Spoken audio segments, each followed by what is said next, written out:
Good morning, good morning, good morning, Lawnard. It is Tuesday. It's October 21st. I can't believe we are fully in spooky season. It's starting to feel like fall around here for me. I hope it's starting to feel that way for you. We have so much to talk about today. Lawnards. For those of you that have the Lawnard app, you saw what went down yesterday, and some of you that follow me on Instagram might have seen the same thing. But today, I thought we were going to be talking about completely different things. I thought we were going to be talking about completely different things today. But no, we're not.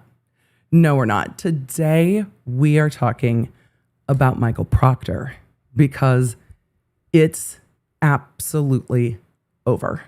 It is over. And I have never seen anything quite like this. Emily, you're going to say that every time we're in Massachusetts. Apparently, I'm going to say that every time we're in Massachusetts because I've never. So we are going to talk about what happened yesterday with Michael Proctor. We are going to talk about the run-up to what happened with Michael Proctor because he's not fighting to get his job back anymore. But that's not even like the main point. In the chat, Charlene said, Michael Proctor, mall security guard. I don't even think he would pass the background check for it at this point. So former trooper Michael Proctor. Wow. And there was a afternoon court hearing yesterday that is adjacent to all the other Proctor problems. And we have to talk about that. So much has happened between the end of last week and yesterday. It is wild. So we are going to talk about all of the fallout for sure. We have a quick Ron update. And by quick, I mean quick Ron update. We have some other updates. We have some fun things to talk about today too. And the Lawnards broke something again. We're not shocked. But I'm going to share with you a little bit of about what the Lawnards broke, because I know you all love it. At this point, it's a matter of pride, isn't it? It's like, what did we break now? We're going to talk about that. Also, I, on occasion, will ask for the powers of the Lawnards to do things that are just fun. And we were talking about this on members, and I shared it on Instagram, that friend of the channel, Amy Van Dyken, is now not just Olympian, but Olympian and Emmy Award winner. And y'all were so kind to go over to Instagram and throw all the purple hearts and the love because it's so cool. But today you will also see friend of mine, part of Team Baker and part of everything that we do here, Octo in the chat. Octo's also in Tennessee. So that's incredible. Why, Emily? Why is Octo in Tennessee? Octo is not always in Tennessee, no. But it's Octo's birthday today. Emily, Octo was born in October. Yes. It was fated, but it is Octo's birthday today. So we are going out to birthday dinner here in Tennessee. So if and when you see Octo in the chat, because he's also working very hard behind the scenes, taking care of all the things. When you see Octo in the chat, a huge, huge happy birthday. I know you're torn between what emojis do we use? Do we use the octopus? Do we use the purple hearts? Do we use the celebration? All the things. Just less than 6. All of the emojis, as long as they're not more than 5. Thank you all for the well wishes. We'll talk about what I'm wearing in a little bit, I promise. We need to roll the intro. Oh, did I mention we're going to court? I think I interrupted myself in the middle of my sentence because I'm so excited and overstimulated today. So, not only do we have all the things, but there was a hearing yesterday. We're going to court today. We're going to catch up on yesterday's hearing. So we are covering documents. We are covering, well, it feels like drama, but we are covering legal filings. We are covering court. We broke things. We have so much to do. Let me know where you're coming in from, what you're drinking. I have coffee. I have so much water. I have 2 of these. I have 3 of these on my desk at the moment. We're hydrated. We're ready. We have so much, you guys. The struggle to not go live last night, but Octo was traveling in and I'm like, we can't go live. We cannot go live. But today, we're going to talk about all the things. So let's roll the intro and let's get to getting. We're going to get to court in a little bit. And replay crew, love you. Everything's timestamped down below. If at this point you're like, Emily, I don't want to miss a thing. Well, you have to have the Lawnard app at this point because it's where we communicate all the things. So if you're like, how did I not know about all of this with Proctor? It's because you don't have the Lawnard app. I mean, we were battling a little bit with slow delivery and outages of like the entire internet yesterday, but today it's fine. It all went through eventually. It's all good. Cheers. Hey there, I'm lawyer and legal analyst Emily D. Baker, and this is your go-to destination for live court coverage. I break down the law, the strategy, and the evidence in real time so you know what's happening. No law degree required. So join the Lawnards in the chat. They're here for the facts, not and let's get to court. We're going to get to court. We need to talk about the Lawnards breaking stuff real quickly first, and then we're going to do a little bit of a Ron update. We have a Ron update. I can't even believe we're going to do this Ron update, but we're going to do a Ron update. For those of you that are like, Emily, do Ron, no. No, we'll cover it. But the Lawnards, we need to have a chat for just a minute. I tell everyone that we interact with about this incredible community, and I say, the Lawnards will surprise you. They are an incredible community. They are a absolute force to be reckoned with. And people immediately say things like, we get it. No, we've seen community before. Like, we understand. I'm like, you don't understand. You say that you understand. You tell me that you understand. We say, like, load balance a website, and they're like, it'll be fine, and then everything crashes. You've all experienced this with me. So, Lawnards, the most fun, mightiest part of the internet. I shared with you a little bit in our, we might have been the ones that broke Amazon Web Services. We knew that the Proctor fuckery was coming. We were on the internet waiting for it. It wasn't us. We don't claim it. But I shared in our app and in our member spaces, and we talked about it maybe for 7 seconds on a live. This is not something we talked about a lot. So if you're in the chat going, I hadn't heard of this, don't worry. We didn't talk about it much. It was very, very like quickly and briefly shared. But I was featured on a local paper where I grew up, which I didn't know when it would come out because we did the interview during the Adelson trial. B, they didn't send it to us to fact check. So if you read it and you're like, there's a few things. Yes, we practice release. It's fine. And C, I was not aware that my face would be on the front page. I did not know that my face would be on the front page. I was unaware. So yesterday, both my dad and my mom call. And when both of my parents are calling me, look, when you are at my age, your parents are at the age that they're at. When both of them call, I immediately panicked. I was like, what has happened? Nothing. They both called to share different versions of the same story, which is that the editor of the paper and the author of the article both reached out to my parents to share this. First, they have never in the history of the newspaper had as many comments and as many like notes and letters to the editor as they had on that article. Ever in the history of the entire paper. Ever. And I was like, oh, I mean, right, that's the Lawnards. They normally print those as letters to the editor and ran out of space to share all of the letters to the editor. So we literally not just broke the paper, but I think we actually broke the editor, who was just like, I've never had to figure out a layout where we have run out of room ever in the history of the paper.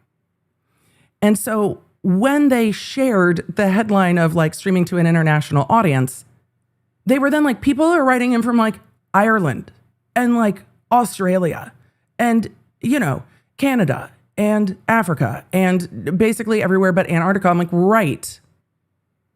Why are we surprised? So, to everyone who bullied me in junior high, I hope that you woke up to seeing my face on the paper. Oh, well, you probably can't afford to still live there, so you probably didn't, but your parents probably told you about it, so thanks. You've built character. We appreciate it. So it was just kind of funny.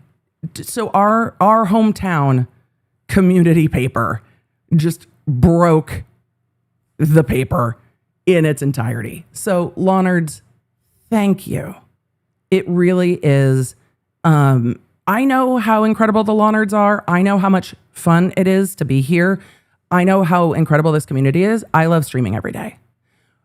But to also see the joy from my parents and those that loved and supported me in all my ADHD wildness growing up, it was really fun for them to also get to see, like in a tangible way, the power of this incredible community. And it absolutely warmed my heart. And y'all, my parents are just glowing. My parents are just like, we don't even know.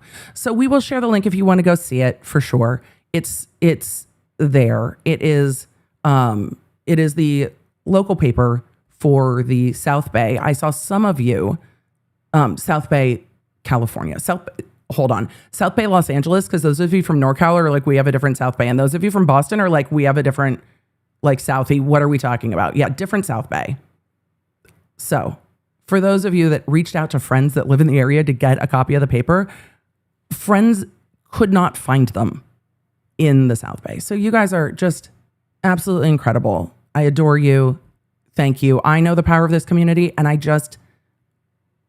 forget that, like, because we get it, I forget that other people still don't understand what we do here and how incredible it is, and how building a positive community where we get to, have a good time and giggle is just the greatest. It's the best thing ever. So, to every single teacher, and it was all of them that put talks too much on my report card. Yes. Still accurate. And when I cover trial, invariably someone will come in and be like, oh my God, why is she talking so much? What's happening?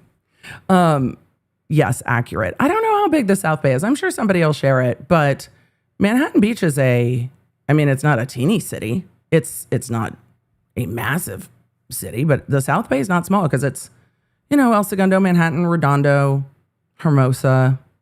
You can argue about Torrance and Palos Verdes another day. So, it's a good thing. It's a good thing. What did my youngest think of the paper? Wait, I saw that. I was trying to grab it. What does my youngest think of the paper? He's like, okay. He wasn't thrilled when I was in the LA Times either. He's like, whatever. It is what it is. He's just not.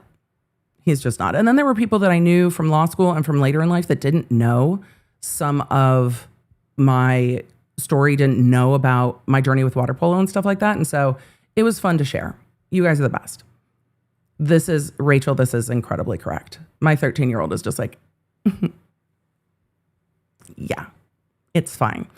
But the community is amazing. So thank you guys. Thank you for always reminding people that you can create something different. And it's fun to be a part of something different. Unless you're former Trooper Michael Proctor. I'm sure he's not having a whole lot of fun today. He's not having fun hanging out with the law nerds today. Sir, we have managed to refrain from even name calling you. We thought not name calling James Spears would be one of the most difficult things that we ever did on this channel. And former Trooper Michael Proctor went, hold my beer. Oh, I don't hate on Torrance at all, but I think there is a rousing debate about whether Torrance considers themselves singular or part of the South Bay, or whether they are just like, but we're just Torrance, like, because we're Torrance. Like, everyone thinks it's the South Bay, but they film at our high schools. Stop it. So I think there's some debate about whether Torrance considers itself part of the South Bay or singular. Like, fine, call yourselves the South Bay, but we're Torrance. Like, stop it. Same with PV. PV is like, we're PV. Christy G, I'm going to save this question. We're going to talk about it. Different Torrance. Shlomo in the chat said, Torrance. Different Torrance. I see Pedro representing. What's up, Pedro? All of you with your Captain Torrance. Different Torrance. Wait, was Torrance and Bring It On named after Torrance, California? I'm going to need to know. All right. We need to talk about my kids, like every other child in the South Bay, was also born in Torrance. Not at Cedars Sinai. No, not at Cedars. Torrance with everybody else. Okay. We need to talk about Ron. Let's talk real quick because this broke my brain and I'm not thrilled. For those of you that are like, Emily, catch me up on the Ron story before we get into Trooper Proctor. Ron is the attorney from the plaintiff from the Cardi B case. There is a motion to have a sanctions hearing. That motion was heard on Friday. We have been waiting for an update. We know that sometimes in Los Angeles, the minute orders aren't in the computer the day the hearing happens. For those of you that watched the podcast on Monday, the Supermax XL, Everyone is Getting Arrested podcast. On Monday, we talked about minute orders in Los Angeles quite a lot. So minute orders, it was the first stage. So there were motions for sanctions based on trial misconduct by Cardi B's attorney, Mr. Anderson. And then there was the opposition and like, I know you are, but what am I motion, where Ron's like, if you're going to sanction me, I'm going to sanction you. And the court set it for hearing on the application for sanctions, which means if there is an OSC granted, the OSC will be set down the road for a date to like come in and explain yourself.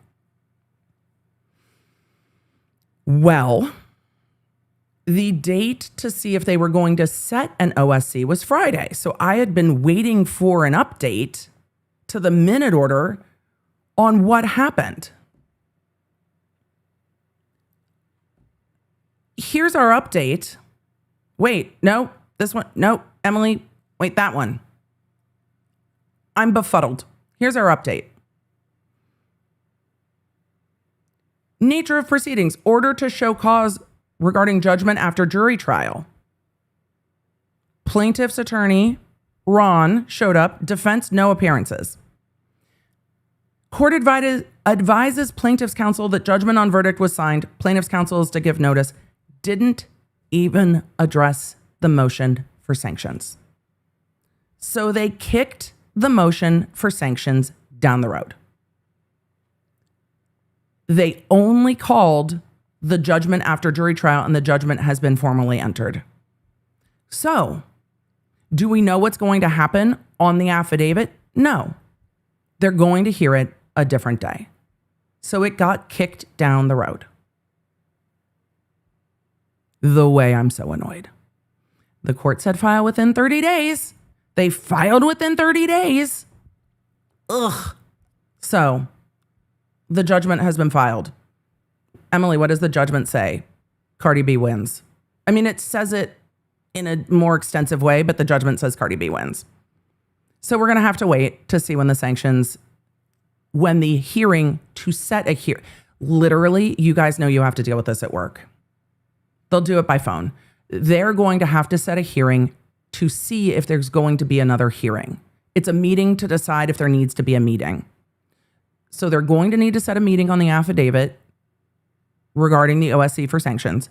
And then they're going to have to decide if they're setting a sanctions hearing, and they're going to do it another day.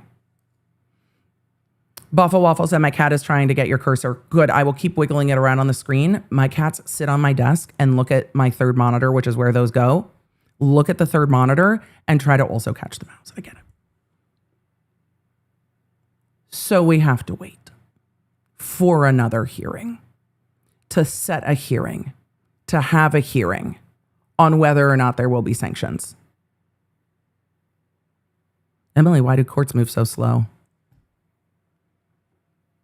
Just set a date and send an email. Send a doodle poll or whatever to pick a date. So we're going to have to see when that hearing gets set. And I am now like eyes fixed on filings in that case, because rarely have we seen attorney behavior like this. And there have been a couple other things that have happened in some federal courts where a federal judge said, and we'll get to this another day, where a federal judge said, I am concerned about the state of the legal profession. And I'm like, hey, Your Honor, sames. We're going to talk about it. We're not going to talk about it today. Today we have to talk about our concern. Well, not our concern. I feel like the vindication on what's going on with Trooper Michael Proctor. But first, before we share about the EDB error, first, we also have a sponsor today. It's a busy week. Law nerds, if you are ever like, Emily, were you up late? Yes. If you ever want to know why Emily was up late, this is generally the answer. So today we have a sponsor. We are going to thank our sponsor. For those of you that do not yet have this game, there is a special creature that will be in your inbox in game if you are one of the first to download it. So, are you ready? Law nerds, thank you to our sponsor. I hit that wrong. We're going to do it again. Double the fun. Hey, Law Nerd, it is getting closer and closer to spooky season. Do you know who else is celebrating spooky season? That's right, Midas Merge, today's sponsor. Haunted Gardens is coming to Midas Merge October 23rd through November 3rd. And it is so easy to pick up for a little bit or for a long bit, because you're not going to hit any of those annoying timeouts that you find with other games. And you know, one of the fun things about Midas Merge is that Nyx is the center point of this game. She is fun and sassy, but also you are trying to unlock different pieces of the mystery of Nyx, while you are also merging together the adorable creatures. And speaking of all the adorable critters, you know that I have a special gift for you. The first 200 people to download with my link or QR code will unlock an exclusive spellbound fox from the Haunted Gardens. It's rare, powerful, super cute in a spooky way, and I've even named the fox Onyx just for you. So don't miss it. It's only here for the season. I love playing, and I know that you guys love it too, because I see how many levels up on me you guys are. So download Midas Merge for free via the link in the description or chat or the QR code. And thanks to Midas Merge again for sponsoring this video. I'll see you guys in game and right now back on stream. So let's get to it. So for those of you that are already playing Midas Merge and are playing while we're streaming and are beating my levels, I see you. Did we name the fox Onyx? Yes, we did. Is that for the first 200? Yes, it is. And sometimes I know it's like, wait a second. There are 12,000 people in chat, so the first 200 tend to go pretty quickly. And that's something that you will see. I am not nearly as leveled up as some in our chat. But maybe I will disclose. I will make a post if you guys want to friend each other later today. So I will make a post so you guys can friend each other in game if you want to send gifts back and forth. So I will do that later today in our members spaces. So we need to start talking about Trooper Michael Proctor.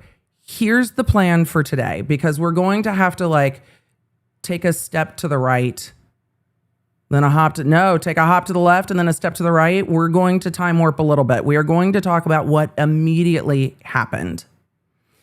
And then we are going to go back in time to what happened on Friday. We're going to time warp once again back to the hearing Monday afternoon. So we're going to jump around in time just a little bit, like the Time Lords that we are. So yeah, we're going to do the time warp again. Because yesterday, I was chatting with Team Baker about all the things. And I'm like, look, this is what we're talking about tomorrow unless something wild pops off. Literally like 40 minutes later, I see a report that Trooper Michael Proctor has withdrawn his application for appeal. Remember, Trooper Michael Proctor testified in the first Karen Reed case, was the subject of much speculation as to whether or not he would be testifying in the second Karen Reed trial, and he did not. He was testified about, but he did not testify. After the first Karen Reed trial, Trooper Michael Proctor was suspended. Then he went through all of the due process and ultimately went to the trial board, which was the review entity for law enforcement. They recommended termination. Mass State Police, MSP, terminated him. When he was suspended without pay. He, at one point, gave a television interview that aired roundabouts in time with the second trial, saying that he would, basically do the same thing again, but he might do a few additional things to say that he did them. So even in hindsight, he was like, bro, why you mad? So there's that. He did an interview. We covered it. He basically like, sorry for myself, but not sorry. Oh, that's right. It did drop. Courtney in the chat said it dropped the same day as the verdict. That's right. It was too much. It was too much.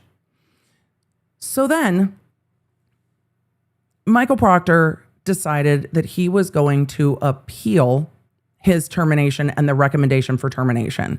That appeal went to the civil service exam or board in Massachusetts, and they set civil service hearings. Those hearings on should he be reinstated, is there some lesser appropriate punishment for him that's not termination? And his attorney was arguing, and we broke this down too.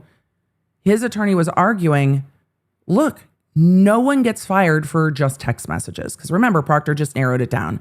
It's just things said on text. No, it's not. No, it's not. No, it's not.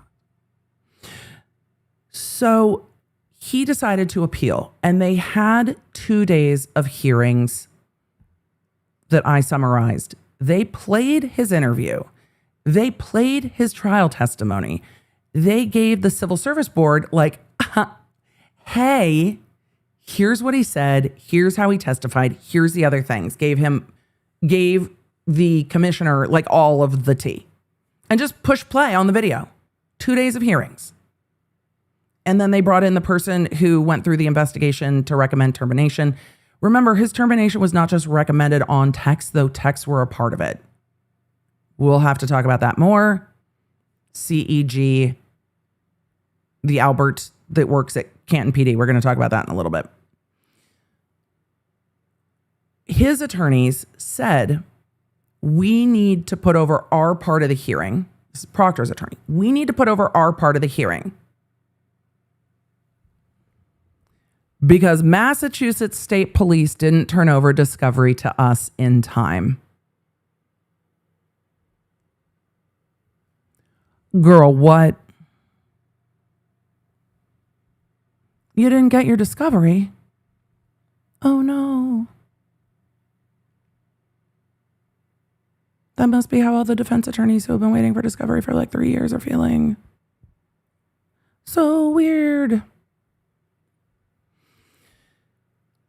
So he needed more time because Massachusetts State Police didn't give him discovery in time. That hearing was set for today. And the defense said, we need 3 days of hearings for our side of the story. And they wanted to bring in other people's disciplinary actions. I imagine to say, because they gave an opening statement when the hearing started. The defense gave an opening statement. They complained about discovery then too, but they gave an opening statement saying no one else has been terminated for text messages. I know It's not just text messages, but this is how they're framing it. So they were going to continue the defense hearing until they got enough of their discovery to basically say, in my opinion, reading between the lines in this, in my opinion, hey, these are the things other people have been disciplined for. Their discipline was this, not termination. So Proctor's discipline should be this, not termination. And he has been fighting and fighting and fighting and fighting about his job. Lyndon, 100%. It's not about the pasta, 100%. And he has been steadfast, and his attorney has been like banging the table of this was unfair discipline. And the point of civil service is that similarly situated individuals are treated similarly. Like one person shouldn't be disciplined differently for the same thing. Like if you have 4 officers that all failed to write a report within the amount of time, as an example, then all 4 officers, if there's discipline, I mean, assume we're not talking about Massachusetts State Police, assume we're talking about it anywhere else. All 4 officers, if that is a thing and they all did the same thing, all 4 should be treated the same. And in any job, you want to make sure that one person who is maybe unfavored because they made a complaint about being treated badly, or they asked for accommodations in something, you want to make sure that they're not being treated differently because of something they did in the past, or because of, gender, race, religion, identity, sexual identity, anything like that. You want to make sure that people are just being treated equally. And Proctor is saying, I'm not being treated equally. His attorney said he was being like scapegoated for all the things and that he was terminated to appease the online mob. That is a very minimal summary. That they basically threw him to the wolves because the internet was angry. That's not what happened. But that's what he thinks happens. So he was fighting for his job back, for discipline less than termination. Today was 3 days of hearings. So imagine my shock and horror. The shock and ha. When news broke that Trooper Proctor had withdrawn his appeal. He yeeted his own appeal. And credit to credit, the first place I saw this was from Ted Daniel. Wait, why? Oh, this freaking app. Okay, Bird app, behave. First place I saw this was from Ted Daniel. And Ted Daniel's post. Here's the paperwork from Civil Service Commission showing Michael Proctor is no longer seeking to get his job back with the Mass State Police. Proctor was scheduled to have 3 days of hearings beginning tomorrow. Those are canceled. Yeah. He gave up. He withdrew his appeal. He gave up. We're going to talk about why. This is, as best of facsimiles we can get, but it says withdrawal of Civil Service Commission appeal. It's dated 10/18. Make an asterisk. Because 10/18 is going to be incredibly relevant. Incredibly relevant. This notice confirms my withdrawal or the withdrawal of my appeal in the above referenced matter. I exercise my right to sign this form of my own free will. 10/18, Proctor, name, address, email address, blah, blah, blah. That was posted after Ted Daniel had posted breaking. Michael Proctor's attorney, Daniel Moynihan, confirms for me that Proctor has dropped his appeal to get his job back with the state police. Oh. Okay.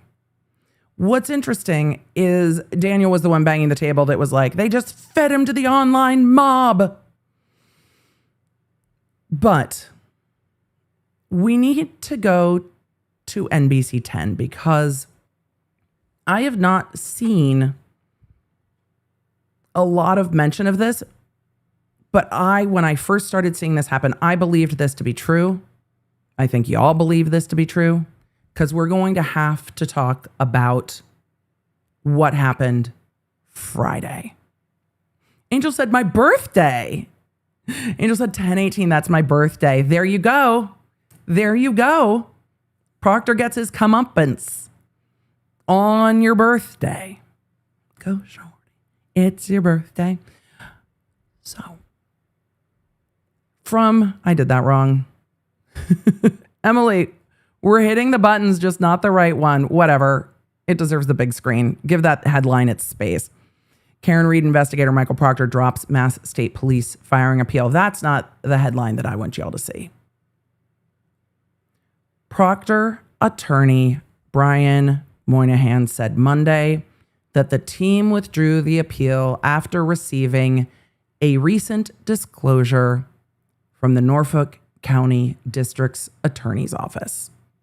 He didn't share details on what that disclosure was. But we know. Because today we're going to talk about what that disclosure was. We know what was disclosed. We don't know all the deets. We don't have the receipts, screenshots, timeline, fucking everything. We don't have all of the deets. But we have enough information to make some educated conclusions. This is the only place, and it might have changed since last night because I was waiting to see happy birthday to Octo last evening. This is the only place I have seen this attorney quoted on why they withdrew. Because every other outlet I have seen this attorney say no comment to every other one. But we know this is true. Because Friday is when those documents hit the docket. And those documents involve Proctor's cell phone. And not just what was given over in the Karen Reed case, but a substantial amount more. A metric fuck ton more.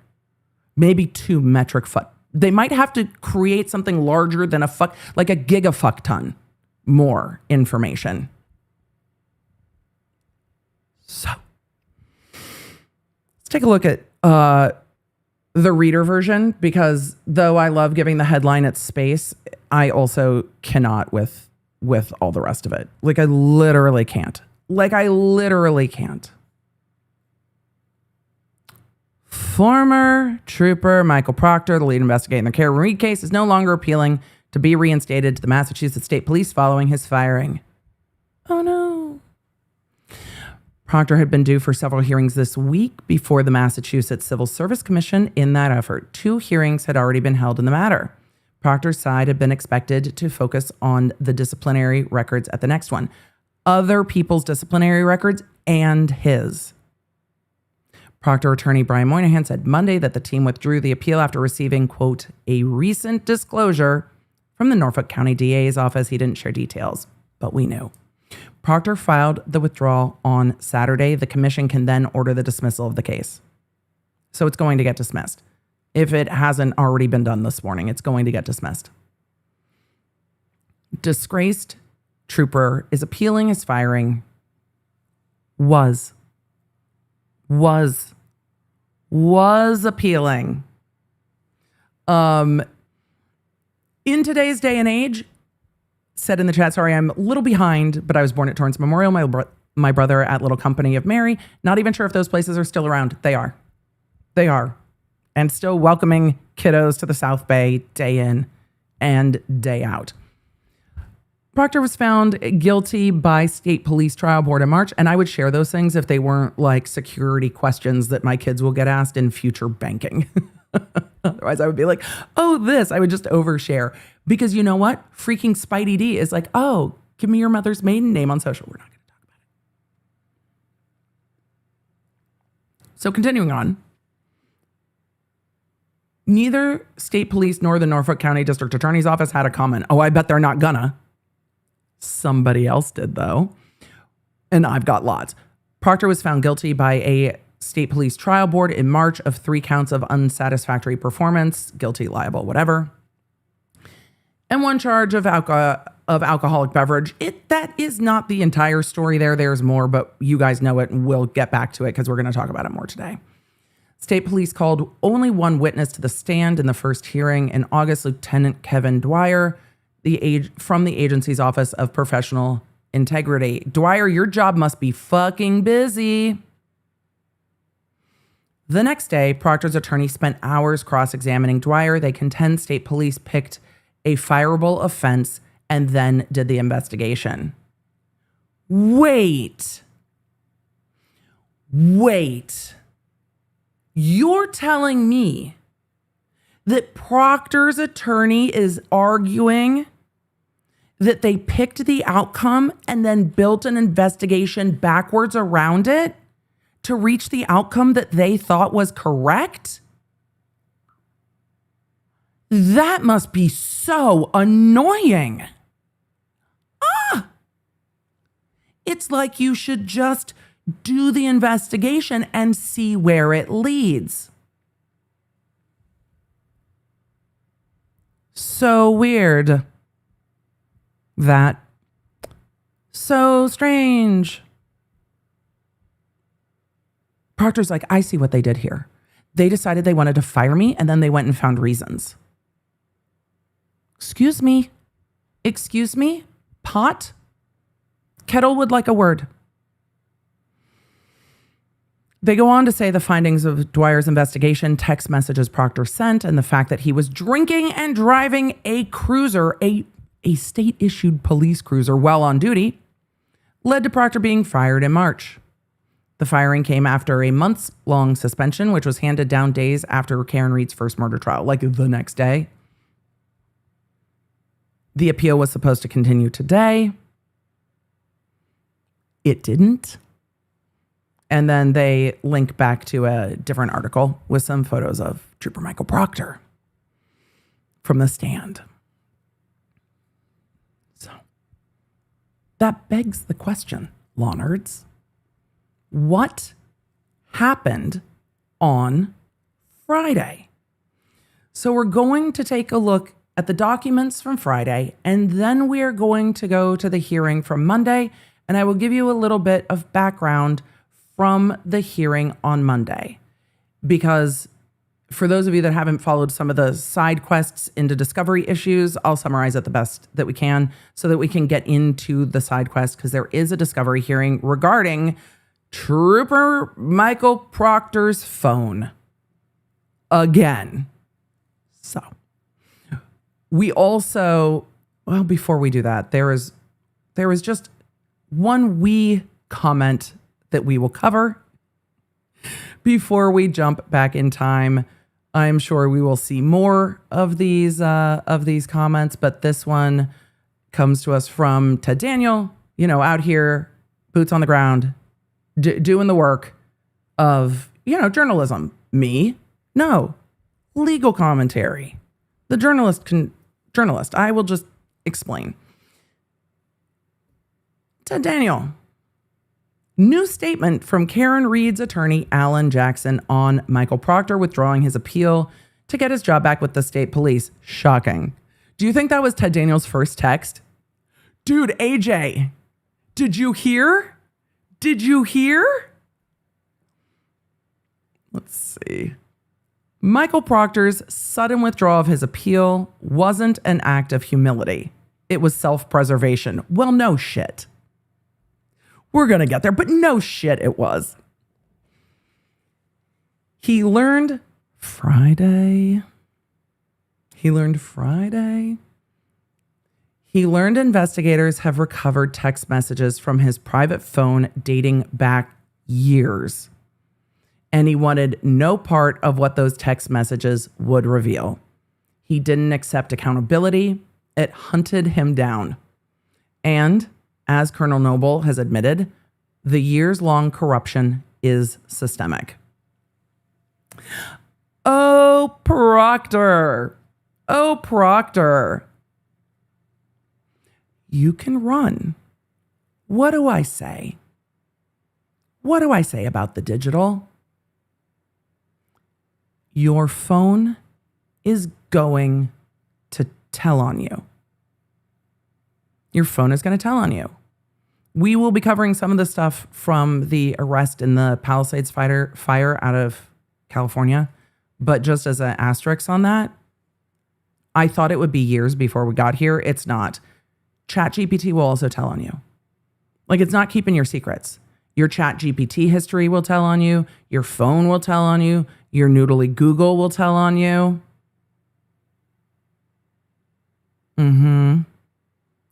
So I thought it would be a while before we got to criminal cases where it was like, oh, and then their conversation with ChatGPT was this. No, we have one. We're going to talk about it maybe next week. So Proctor is going to have to deal with years of his phone. And we're going to talk about that because that's what happened Friday. It was disclosed Friday. He withdrew this on Saturday. Come on. Lexi said your email to your spouse about insurance claims will tell on you. Lord, is that true? 100%. It's never really gone, even when people think that it is. All right, Law Nerds, we have to share something that if you were in the Law Nerd app, if you're in our members community, that you have already known about, because we have not yet flown to Massachusetts for the day. We are going to have to fly to Massachusetts for the day. Some of you clocked this when we rolled out our new flight bumper, along with our jokes about needing an EDB Air. We needed an EDB Air. We have our EDB Air inspired merch. For those of you that are already in our member spaces and our app, you got first access to this. For those of you that are on stream and are like, wait a second, there's a merch store. There is. It is, well, as with most of our launches, we have some things that are already sold out. Team Baker and I have not had a chance to talk about that yet, but not everything is sold out, though a lot of it will be by the end of today. So if you are interested in the EDB Air launch, let me just share with you a few things from this drop that we worked so hard on, and then we are going to talk all about what happened on Friday. So let's take a quick trip on EDB Air.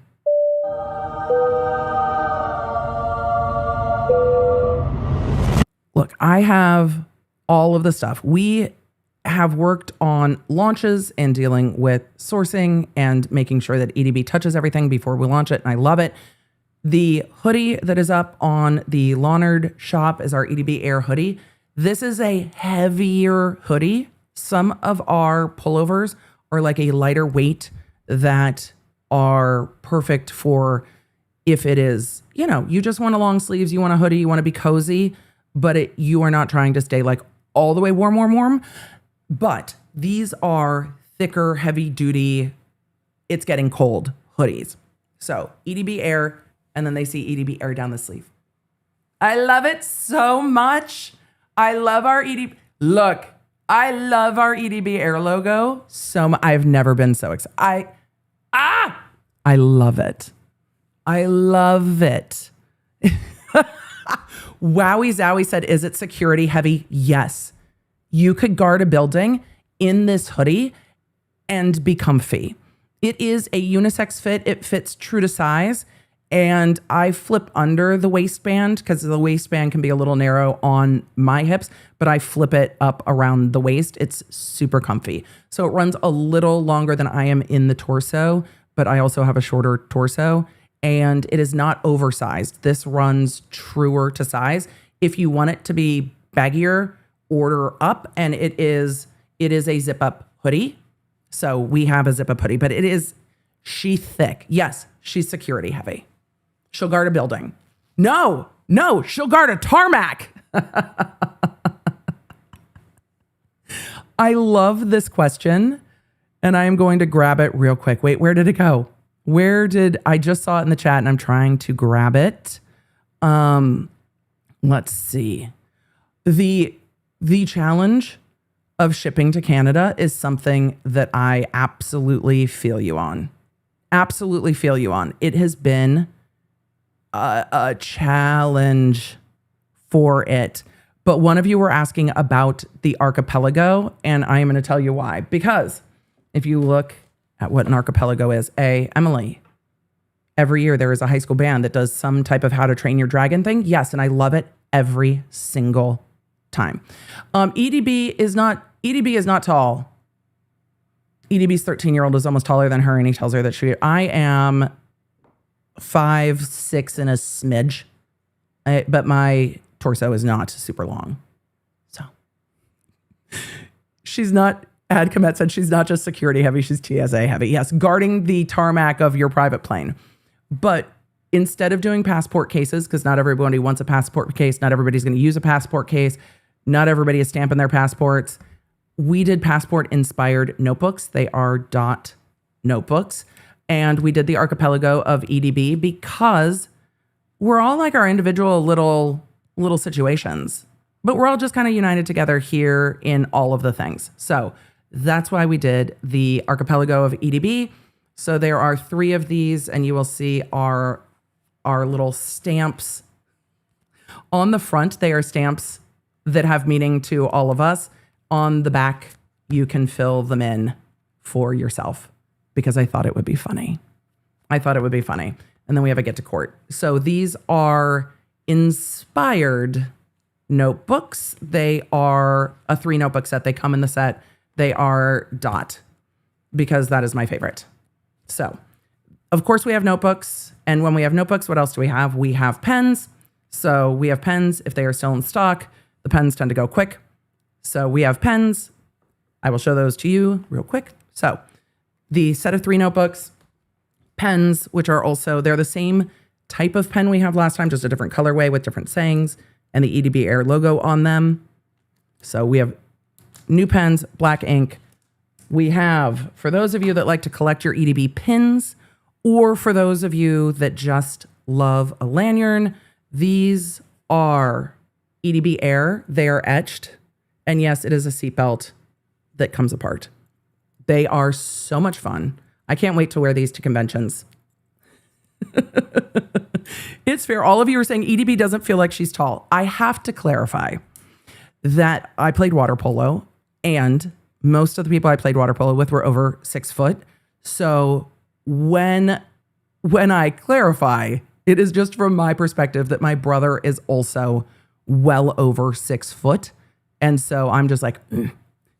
So the EDB is EDB Air on the front, Lawnards and planes on the back, little seat belt so everybody can be ready for takeoff. It's so cute. I love it so much. I saw 2 of my Delta flight crew with Delta versions of these, and I was delighted. Cursey Nursey, it is not a quick release. It is really a convention style. It is not a quick release. Especially, we figured that this was way too heavy for work in healthcare. Also, it's going to have too many touch points. But this one is not a quick release. This is a put your convention stuff on it or put your pins on it, because we do have some limited edition pins. And so I love it so much. It's really fun to play with. I am delighted by it. So we have EDB Air pins. Of course we do. They are so cute. If you want your own flight pin and you don't want it on the hoodie, we have the flight pin. 2 in the back. We have a luggage tag. I've been waiting for this. I love our luggage tag. It is a firm plastic back. It has the metal screw on, so it's not going to just fall off your bag immediately. Love it, love it, love it, love it, love it, love it, love it, love it, love, love, love, love. So these are amazing. A lot of you are telling me the stickers are already sold out. That does not surprise me. Team Baker and I will chat about it. I had put some of our stickers on our white cup. I imagine that this, if it's not sold out, there might be 3 or 4 of these left. They come with the Lawnard stickers. I added some of the EDB air stickers, but this was almost sold out. So these might still be there. They might not. Remember, we sold out of like the entire universe of purple. And so we had restocked with white. So there's a few of these left. If you are ordering and are like, oh, we'll throw it in. Perfect. And then we have our Docket. So if you are ready to travel, this we custom made.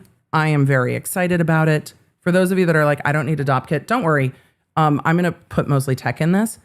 It is stamped. It says Leonard on the end, which I absolutely love. And it has our travel stamps stamped on it in the leather. So it is very hard to photograph, but they are embossed into the leather. So those are our EDB Air stamps. My favorite detail on this, we have Ipsy Dixit. We have the EDB Air. We have the Here Ye's. She has the Leonard heart. She has just the little Leonard heart on the back. I love it so much. I love it so much. So thank you all for your love of this. I will probably use this, honestly, for all of my tech cords because it will fit all of my computer cords and accessories perfectly. And it is so cute. And it has a handle. Marky Mark, it is full grain leather because we wanted it to hold up. And we looked at leather alternatives, but we wanted this to last. So this is in the Leonard shop now. Okay, Leonard's very exciting. If you don't see something, a lot of you asked to see whatever you are storing in here, the inside is just a canvas covered inside. So that is our EDB Air. But we will get to non-EDB Air. For some of you that do not do leather, I totally get it. We had all of those conversations. We may do a canvas version in the future. We wanted a hot stamped custom leather for it. So we wanted it to stand up for you guys. We may do a canvas one in the future. So we will keep you posted. So makeup, travel, crafts, pens, what have you. All of that. So with all of that, Leonards, if you guys are like, hey, I missed stuff, the app and the membership spaces got that information first. We are trying to find a canvas that we like. So we might do some in the future. So whether you want it for crafts or makeup or what have you, it's there. But for the luggage and the EDB Air of it all, thank you. I know some stuff went quick. We also restocked the fax hats. We also have the fax not fuckery hats coming. So that is coming soon. All right. We've seen the team will see your request for restocks. We see you, chat. Don't worry. We see you. So the fax hats are a restock. The fax with not fuckery on the back will be coming later this year before next year. So I know some of you are like canvas with patches. I know. We will see. All right. Leonards, we need to fly to Massachusetts. For all of you waiting for the not fuckery hat, I wanted to let you know it's coming because I don't want you to restock this hat and be like, if I had only known. So I'm telling you now. So don't worry. For the if I had only known, it's coming this year. Do not worry. But if you're here for the navy blue and the blue moment, I hope you love it. We love it. And if you guys are fans of EDB Air, we will have to see how else we can bring EDB Air to you in the future. You know who's not coming to us in the future? Former trooper Michael Proctor. We need to fly back in time. I guess EDB Air is going to time travel. We need to go back to Friday.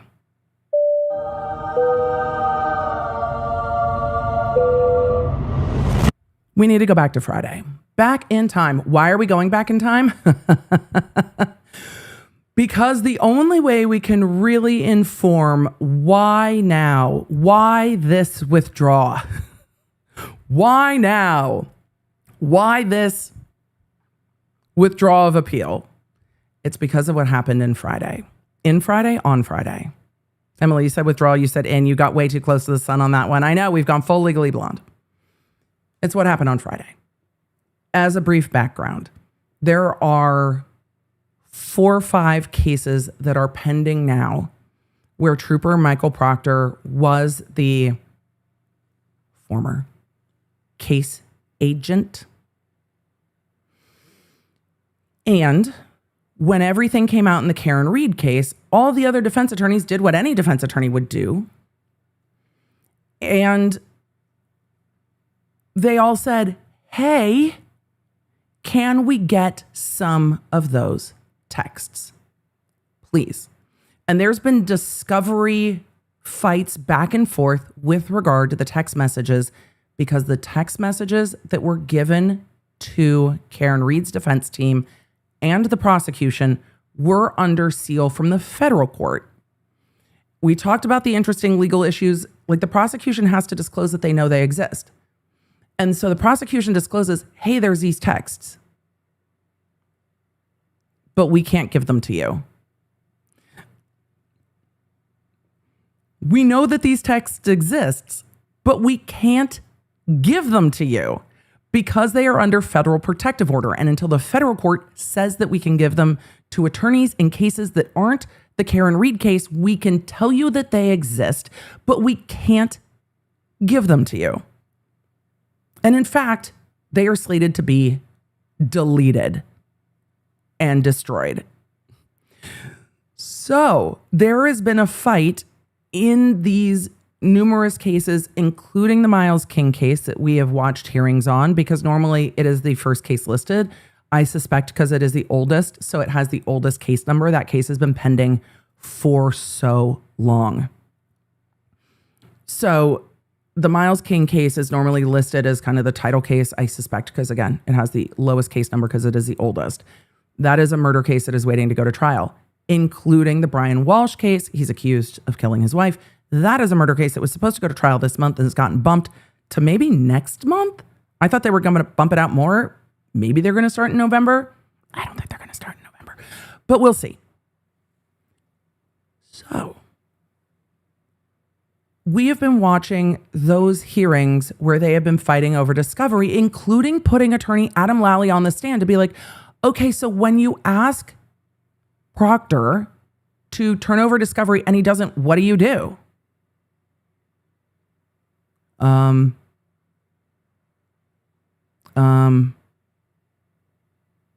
I ask him again. Okay.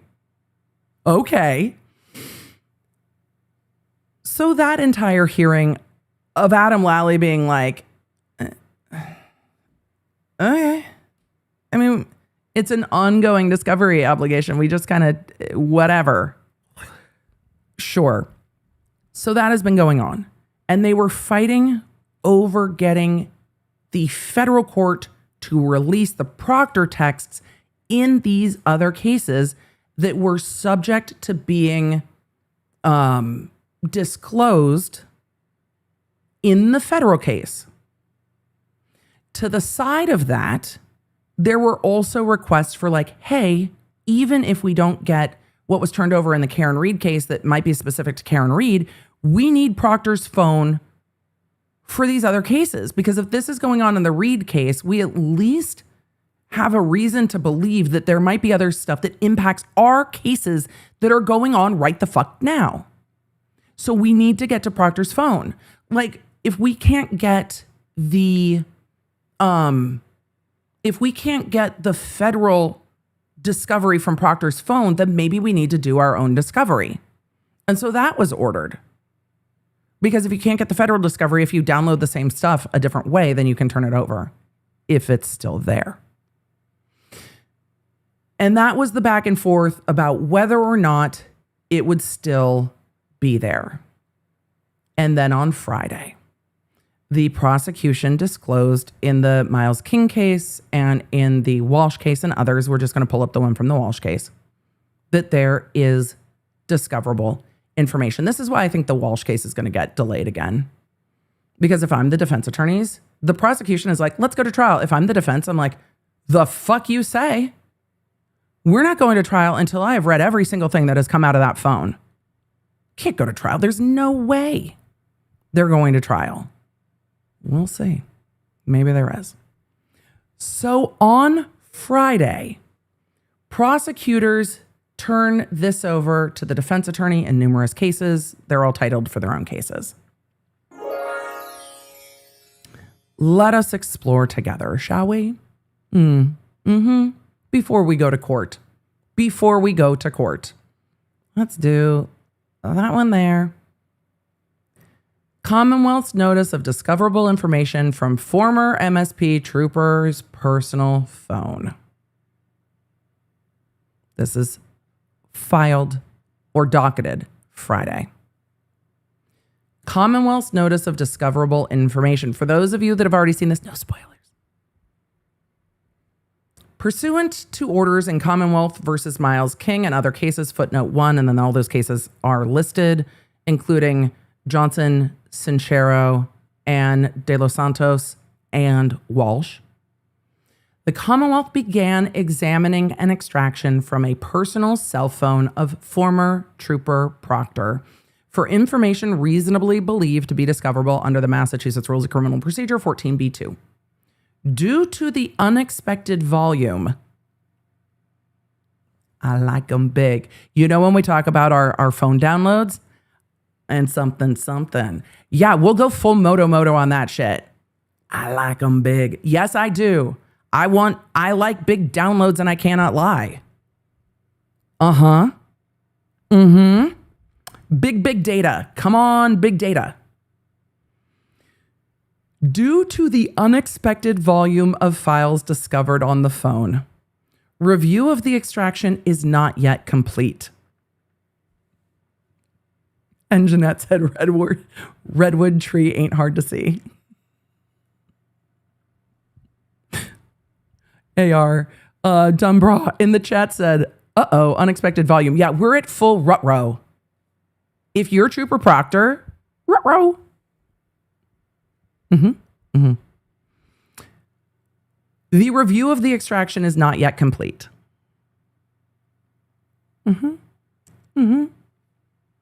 The Commonwealth is attempting to produce information it currently believes to be discoverable by October 24th, but requires additional time to complete its review of the data extracted from the cell phone. So in the Miles King case, they're like, hey,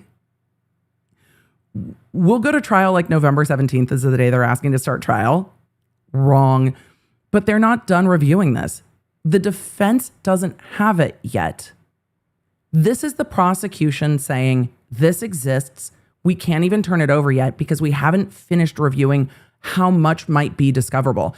And they can't just turn over all of it. I'm waiting for the judge to be like, I don't care, turn it over.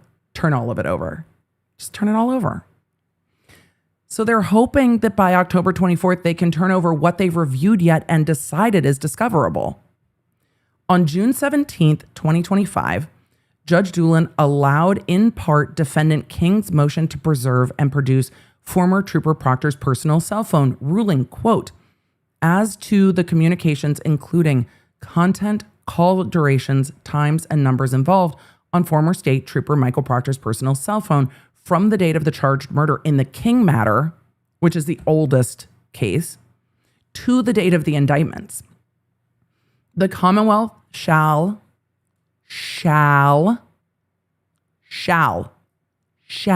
must do it immediately. Shall, no wiggle room.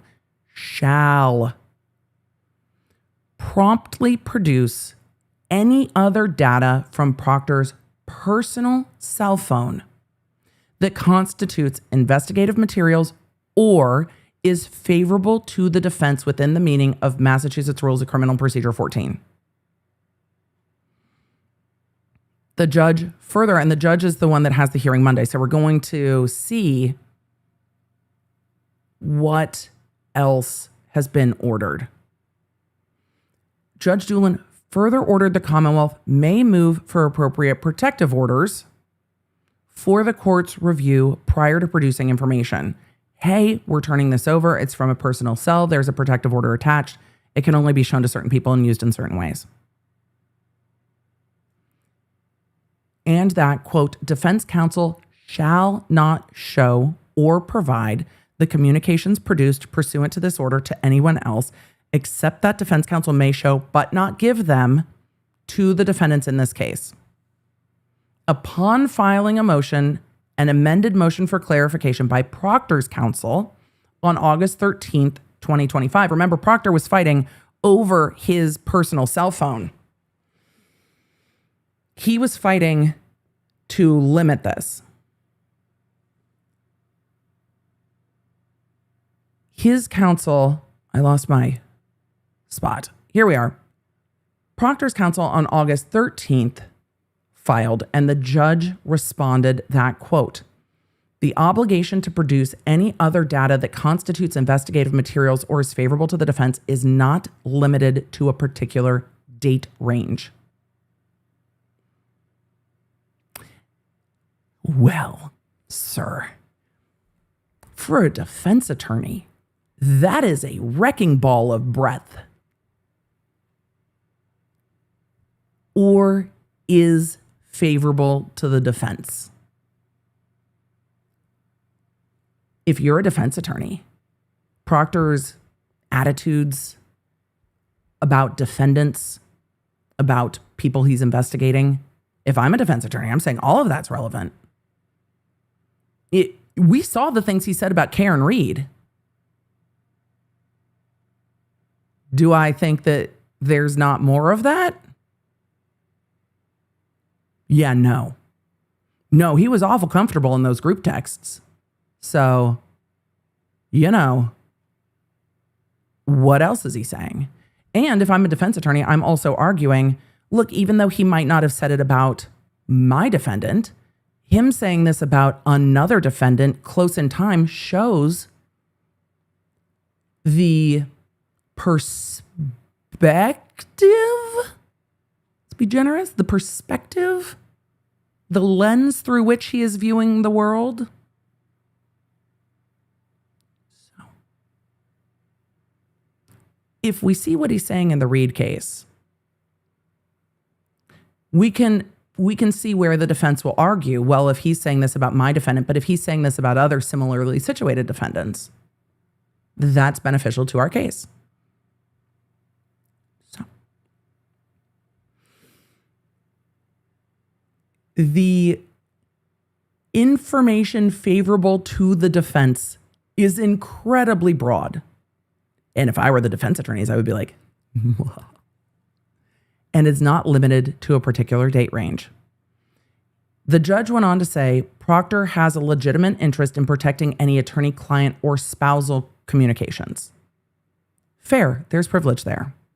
The judge ordered that by certain dates, 1, Proctor provide his cell phone to the Commonwealth, 2, the Commonwealth extract a full digital copy of the cell phone, and then provide a copy to Proctor's counsel for a privilege determination and return the cell phone. Karen Reed's cell phone would like a word, but that's a side quest for a different day. 3, isn't it interesting that the judge put in, you need to return the cell phone? Do you think the judge thought that they weren't going to do it? Like, right? And then counsel provide a privilege log to the Commonwealth. So the defense attorneys say to the Commonwealth, these are conversations with wife. These are conversations with not just a lawyer, his lawyer. And 4, the Commonwealth shall search the cell phone extraction with the exception of the communications identified on Proctor's privilege log. So now Proctor has to rely on someone else saying, yeah, sure, we won't look at the privileged stuff. The way that Proctor said, yeah, sure, I won't look at the communications between Karen Reed and Yannetti. Right. Counsel provide a privilege log to the Commonwealth. The Commonwealth shall search the cell phone except for the things that are privileged. And as to conversations with his wife, it would probably be pretty easy if it's just a text. It will get a little more complicated if there's group texts.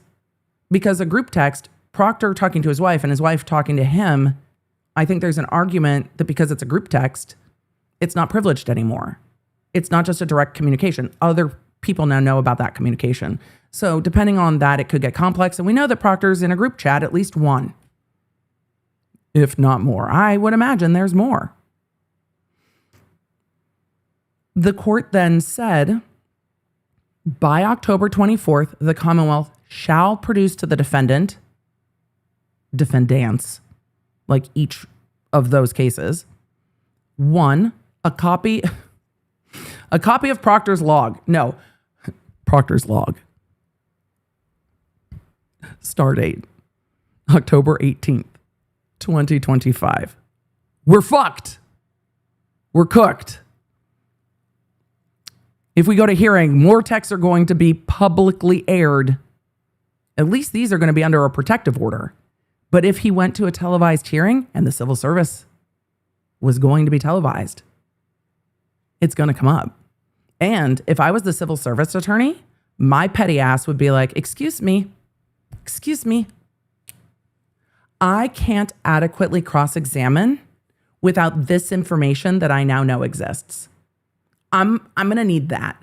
And civil service would probably say, well, this is limited to what he said in the Reed case. Emily, what would your argument be? Well, my argument would be, he's going to say that this is a one-off. He's going to say that this isn't a big deal. So I'm going to need the rest of the phone. Do we see why the day after this was filed, Proctor and his attorneys went, nope? Like, just Nope. And what did all the law nerds do? Do it. Come on, Proctor. Go fight for your job back. Go testify. Go testify that this went off. Give me the phone. No. The next day,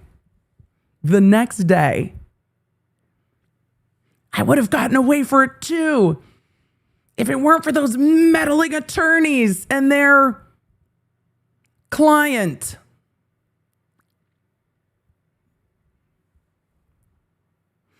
Sorry, Proctor's log. By October 24th, the Commonwealth needs to produce to all the defense attorneys a copy of Proctor's privilege log, not Proctor's log, Proctor's privilege log, if any, and all documents required to be produced under the initial order as clarified herein, except those documents identified on Proctor's log. Proctor's privilege log. Proctor's privilege log. That's the August 13th order. So June order clarified in October. The court said, mention it all. Where is my mention it all? Hold on. Mention it all. Mention it all. The Commonwealth proffers that it has, so this is back to the motion. And this is not the Commonwealth quoting from the court's order. This is the Commonwealth telling the court. The Commonwealth proffers that it has received Proctor's cell phone, that an extraction has occurred, that the phone was returned to Proctor, and that Proctor's counsel provided a document entitled Privilege Log on the court-ordered date of September 26th. Excuse me. The extraction has yielded hundreds of thousands of items, some which date back as far as 2013.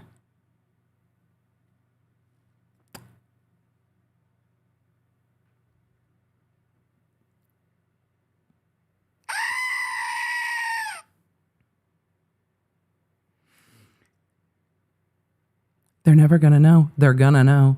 They're never going to know. They're going to know. They're never going to know.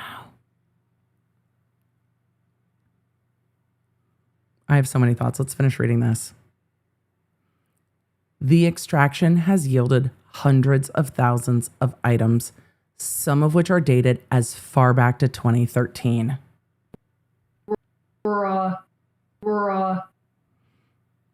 So, all the way back to 2013,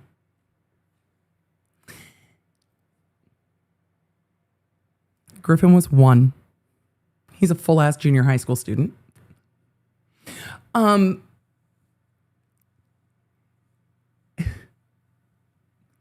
The volume of items, the motion goes on to say, was unexpectedly larger than the representations of Proctor's counsel regarding the cell phone footnote 2. And this is where the tea gets hot. We did not cover all of the back and forth on Proctor's cell phone. We had so much else going on in court coverage. And I was like, we'll just figure out what the result is when we get to it. Well, the result is holy fucking shit. This is how you remind me. Let me remind you that this cell phone was ordered, turned over in the summer of 2025. This is not the federal extraction. 100%, Lyndon. This is not the federal extraction. This is the extraction of Proctor's cell phone turned over in 2025. After 2 Karen Reed trials, after he had been fired, after he filed the civil service appeal, after he turned it over, after Brian Higgins extracted a snippet of his phone from like a freaking kiosk machine at the FBI, and then, God, I'm starting to sound like Erica Girardi, so yeah, I'm really stressed. Extracted just the conversations with him and Karen Reed from the FBI's kiosk machine because he had access to it because of his job. But then he took out the SIM card, which you can't even do anymore because they're all digital. And then that was destroyed. And then it was all thrown out on a base because he thought somebody had found his cell phone number. So yeah. And then he flipped his car in Pasadena when it was snowing. After Brian Albert was like, oh, I decided to change cell phone carriers and update. I didn't need all my back information. I didn't need to log back into my game of Midas merge. I didn't need all my photos. I didn't need my calendar events from 17 years ago. Bloop, it's just all gone. After all of that, they got Proctor's cell phone and found hundreds of thousands of items. Of course they were shocked. The prosecutor's office has been like, oh, Brian Albert, give me your phone. And he's like, oh, weird. There's nothing there. Higgins, give us your phone. Oh, weird. It's all been destroyed. Footnote 2. The volume of items was unexpectedly larger than the representations of Proctor's counsel regarding the cell phone. When has anyone represented it to be smaller? Proctor. Footnote 2. Proctor's counsel on July 25th and August 12th, 2025, filed a motion and an amended motion for clarification, which noted that Proctor changed phones in February of 2024. He did not preserve his old iPhone. It was rehomed. And after activating his new phone in 2024, used an auto delete feature, deleting the contents of his phone every 30 days. Counsel proffered, this is side note to the footnote. They're going to say counsel proffered. This is from the motion. Counsel proffered, quote, therefore, regardless of the timeframes for the court's order to be clarified, it is I can't yell in the footnote voice. It is unlikely that Mr. Proctor has any relevant information in his possession concerning this case. Let's read that again. The footnote comes from the filing where Proctor's attorney is saying, I mean, you can try, but you're not going to find anything. And they said in the filing why they weren't going to find anything. Proctor's counsel told the court in July and August of 2025 that Proctor changed phones in February 2024. I mean, it's not even like a new iPhone just came out or whatever.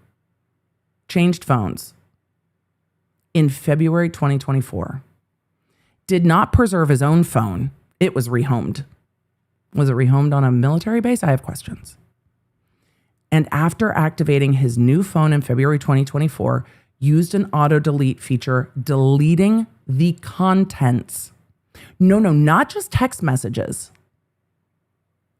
Deleting the contents of his phone, the whole phone, every 30 days. I have no idea what feature that is. Honestly. I know you can do that in text messages. Like, are you saving them forever? Or are you just, how far back are we saving text messages? I know you can do that. But I don't know, you can just delete your entire fucking phone every 30 days. Like, who has the energy? The work to change over to a new phone is substantial, but he's going to delete it every 30 days. That's suspicious. That's weird. So every 30 days, his phone's going to delete. Counsel said, regardless of whatever time frame, whatever the court says, it is unlikely that Mr. Proctor has any relevant information in his possession concerning this case. How surprised did you think they were when the extraction yielded hundreds of thousands of items going all the way back to 2013?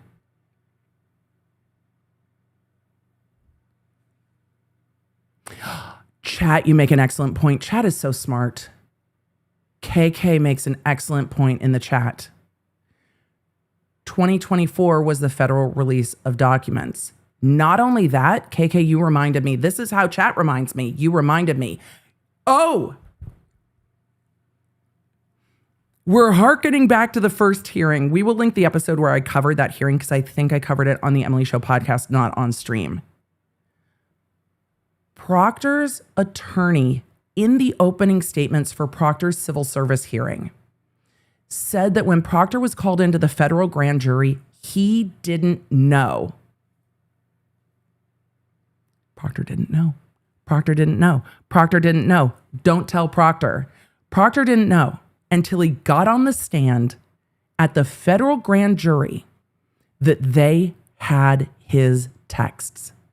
He had no idea that they had gotten his phone information. They didn't do a physical extraction of his phone. I'm pretty sure they must have done an iCloud extraction because he didn't know. He hadn't turned over his phone. I think they did his work phone, and then they did a iCloud extraction of his personal phone, not a physical extraction of his personal phone. So he gets onto the stand in, I believe, February of 2024 and finds out while he's testifying that they have his phone. So Mans walks out of, hey T, Man walks out of, will you let me know when you're back from the doctor with Dad? Thank you. Man walks out of the grand jury. Perhaps. It could have been January 2024, Priya. It could have been at the end of January 2024. Does he walk out of the grand jury and into like the Apple store and is like, I need a new phone?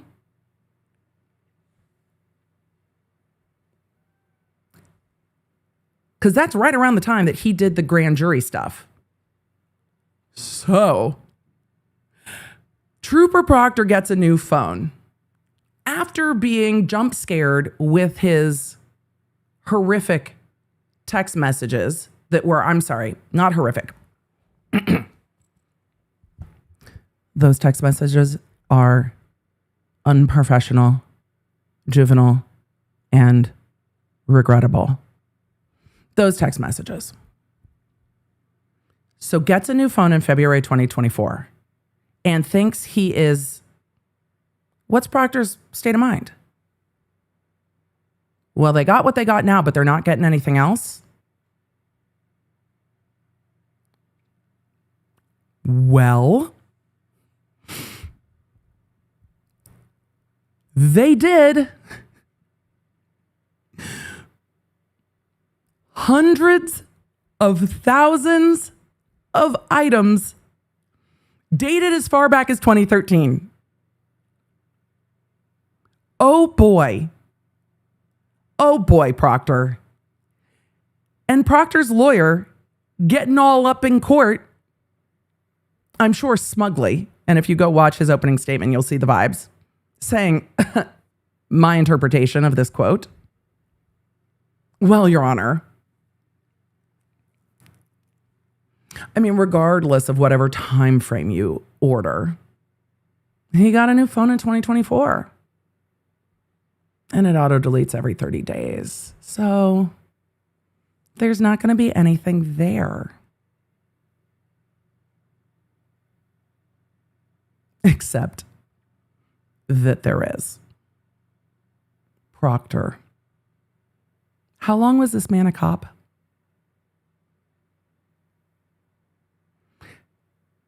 How does this data still exist? I'm glad that it does. But how does this data still exist? Like, if you don't think that the universe has a fucking sense of humor, Proctor thinks he did everything. It seems. My speculation. It seems that Proctor thinks he did everything to make sure that shit wasn't there. And his lawyer confidently got up into court and said, whatever time frame you want, Your Honor, he got a new phone. He yeeted the old phone. I'm sorry, rehomed the old phone. Got a new phone, rehomed the old phone, and it manually deletes every 30 days. So you're not going to find anything. I'm sorry. You're going to find all of it. Hundreds of thousands. And the prosecutors were like, holy fuck. It's actually all there. Shit.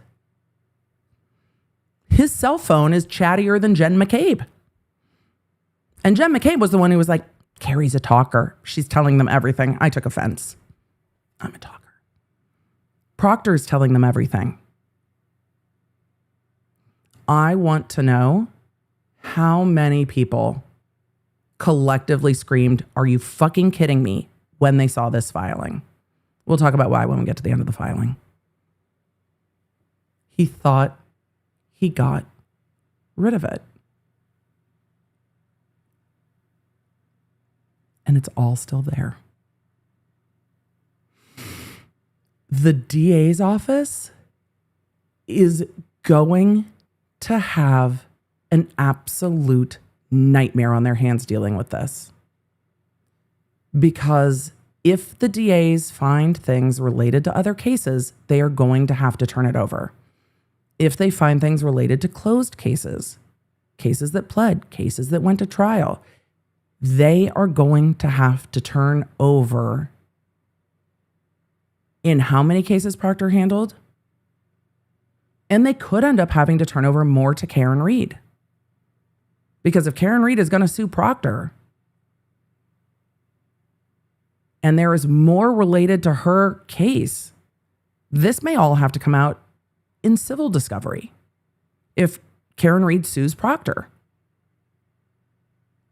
And, Emily, you said you were going to wait till the end. I'm not. I'm going to interject. I'm going to interrupt myself now.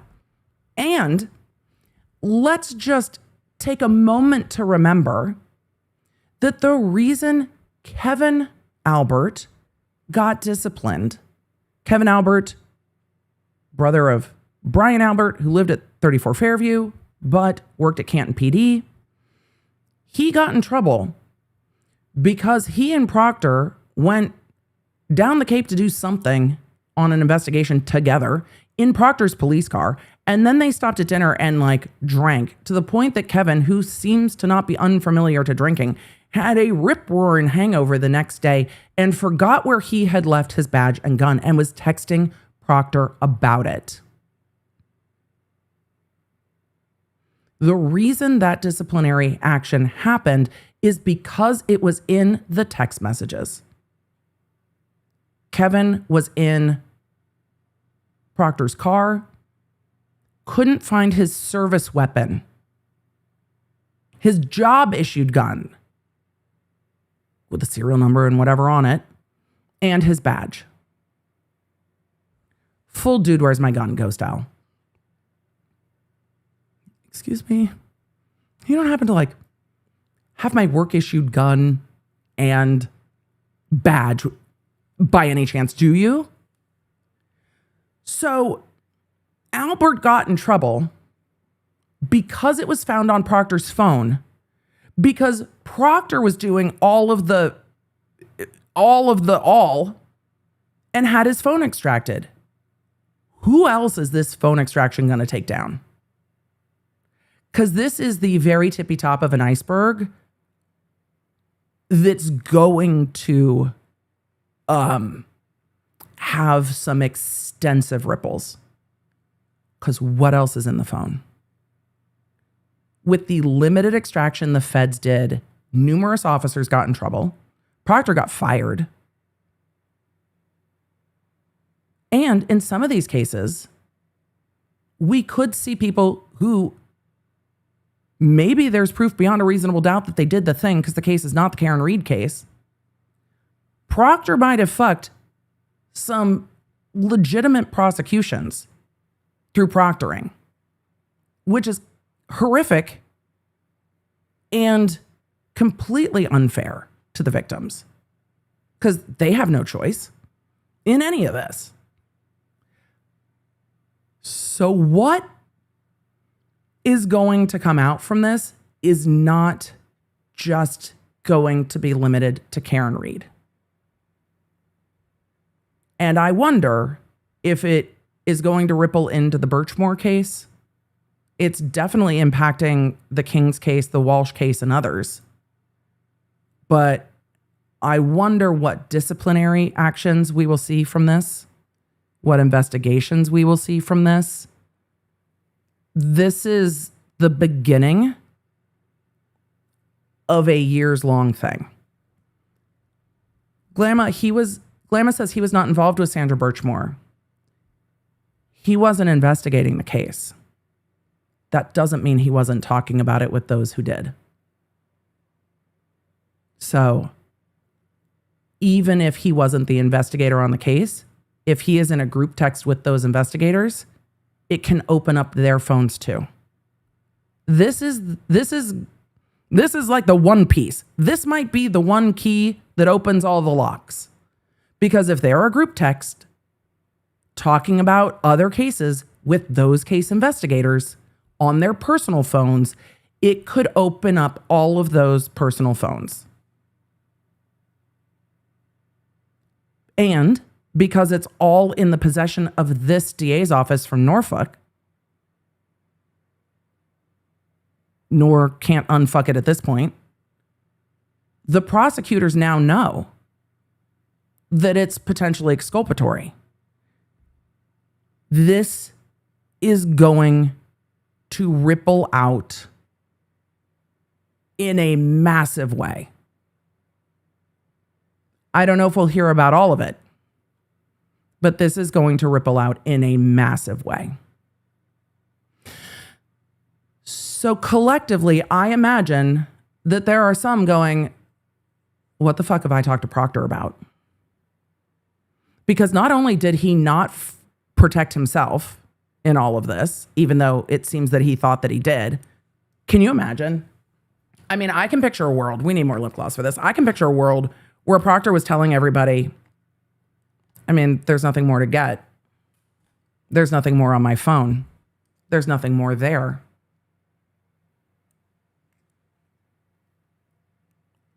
And then on Friday, this is filed. And then on Saturday, Proctor says, yeah, I'm not going to fight for my job back anymore. We're going to let that go.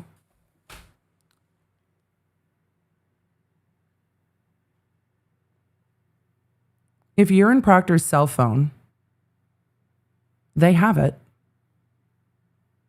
And the prosecutor's office is going to have to turn over information. And if Proctor was talking to other work colleagues about other cases, those colleagues' personal phones can be in play. The defense bar of Massachusetts, the criminal defense bar, at least that practices in Norfolk, has to be like, huzzah, Trooper Proctor, huzzah. Because this is going to be something that defense attorneys in all of these cases are going to be asking about.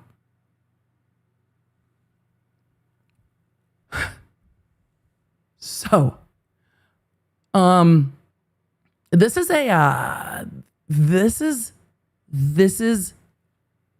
going to be massive.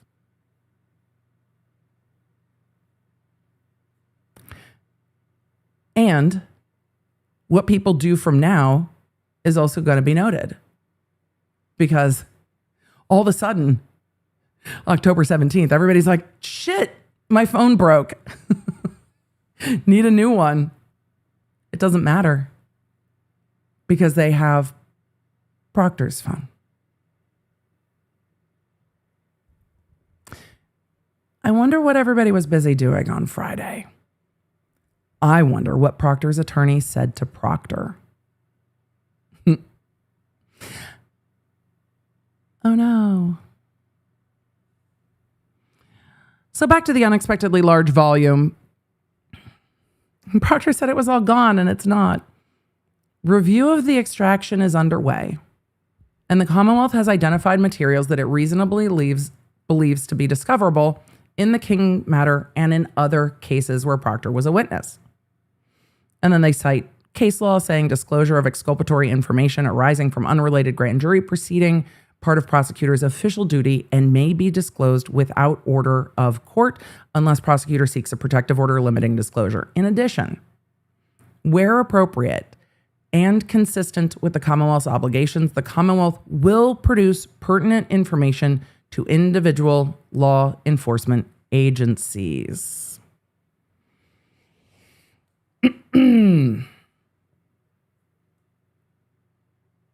Footnote 3. In accordance with the court's June 17th, 2025 order in King, the Commonwealth will move for a protective order prior to the release of materials to counsel in the case. And to appropriate individual law enforcement agencies. If I was the court, I would be very, very mindful about whether a discovery referee was needed here. And I think I would probably order a discovery referee to evaluate the disclosure and to evaluate the potential privileged information. So I think I would want someone else to also have this full extraction, not just the DA's office. And if I'm the court, I would be like, hey, the court will need a full digital copy of the extraction for the court's in-camera file. And I'm going to need you to provide a full digital extraction to a discovery referee taint attorney. So I'm going to need multiple copies of this entire extraction in multiple places. I would be concerned, especially since so much of the video in the Karen Reed case like whoopsied off of a hard drive. Yeah, I would be concerned if I was the court. They go on to say, The Commonwealth further proffers that it reasonably believes it will be able to and is making efforts to that end to produce information deemed to be discoverable from the texts, chats, and video, audio files from the extraction of Proctor's personal cell phone on October 24th, 2025, footnote 4. The Commonwealth will produce the privilege log to counsel in this case upon authorization by the court. So, texts, chats, video, audio. The Commonwealth is requesting additional time to comply with the order in King and other cases to review other files on the extraction from Proctor's phone, including emails and photographs. Interesting that they need more time to go through all of the photographs and all of the emails. The Commonwealth anticipates continuing the review and providing those materials to the defense in this case as soon as practicable after October 24th. What do you think Proctor's famous last words are going to be?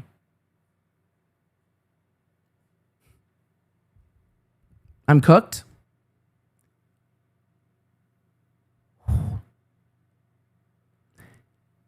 This is not going to go well. So, Friday, the prosecutors file this. It has a note on it that it was filed October 15th. However, it was signed on October 16th. It was served on the 16th. And it was docketed on the 17th. So I don't know why it says filed on the 15th at the top, but the docket says that it was filed on the 17th. I think that the defense attorneys, Proctor's attorney, probably got it then. Because remember, Trooper Proctor had an attorney representing him in the Miles King case and other cases regarding the discovery on this phone. Because he was stepping in to say, hey, Your Honor, this is my client's phone. We need some information. Well, yesterday, when I pulled up the Miles King docket, let me pull this. I've got a CAPTCHA again. It's still me. I pulled it up yesterday and it was like, girl, you have well timed out your access to this docket right now. What are we doing? Let me pull back up the Miles King case real quick for their docket before we go to court. Then we're going to court.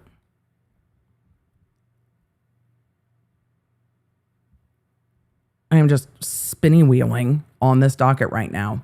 There we go. Thank you, docket. Let's just pull up the docket in real time together and see what else there is. This is from the Miles King case. We're going to go look at the hearing involving all of this. But we do see that at the end of all of this, it's going to be easier to do it this way. This is today, the 21st, the Commonwealth's motion for protective order for federal grand jury materials. So the federal grand jury materials with protective order. The hearing from yesterday that we're going to go watch.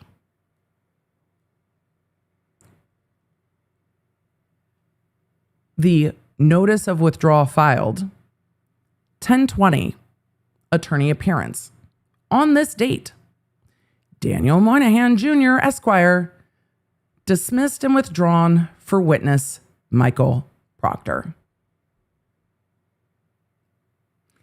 His attorney rehomed himself. So, as I was looking at the docket, he files the notice of discoverable information and additional time for Former Trooper Proctor's cell phone, maybe we just go with Pooper. Former Trooper Proctor's cell phone is filed Friday. Saturday, they signed the withdrawal of the appeal. Monday, he withdraws from the case. Monday. The attorney's like, good luck, buddy. My interpretation. I could give you more interpretations, but don't be suspicious. Don't be suspicious. Don't be suspicious. Don't be lawyer's like, I'm out of here. Good luck. Not my shit show. So he might have been. A number of you are asking if he was the union attorney. Glamma in the chat says he was the union attorney. So yeah, he's out because there's no longer an action, which makes sense. But Proctor's going to have to he's going to have to go get his own, he's going to have to go hire his own attorney because the union provides representation for the civil service fight. And now that's over. So 100%. 100%. AJ in the chat, I see your comment. I'm not going to pull it up on screen because I don't want to give anyone ideas. So now Proctor is going to have to figure it out. Joetta in the chat said, Emily, are these text messages from what the feds had in the Karen Reed case, or are these something new? New. This is a much more significant and far-reaching cell phone extraction from Proctor. And the attorney had the brief statement to NBC 10 saying, due to information, let's just pull it up again so I don't misquote it, because today has been illuminating, hasn't it? Let me find where that NBC 10 article was. I have too many tabs open most days and in my brain. Did I close it? I might. Emily, you never close tabs. What are we doing? We're in the middle of a live stream and you close a tab that we're going to need to reference back to? Shocking. Like, no, I'll clean it up. It'll be fine. It won't be a problem at all. Everything's fine. The brief quote we have from Proctor's former attorney. Oh my God, the ads. We're not doing ads unless they're for Midas Merge and the Lawnard Shop. Stop it. These ads are your ads. These ads are not my ads. These ads do not belong in the archipelago of EDB. All right. This is the statement. Proctor attorney said Monday the team withdrew the appeal after receiving a recent disclosure from Norfolk County District Attorney's Office.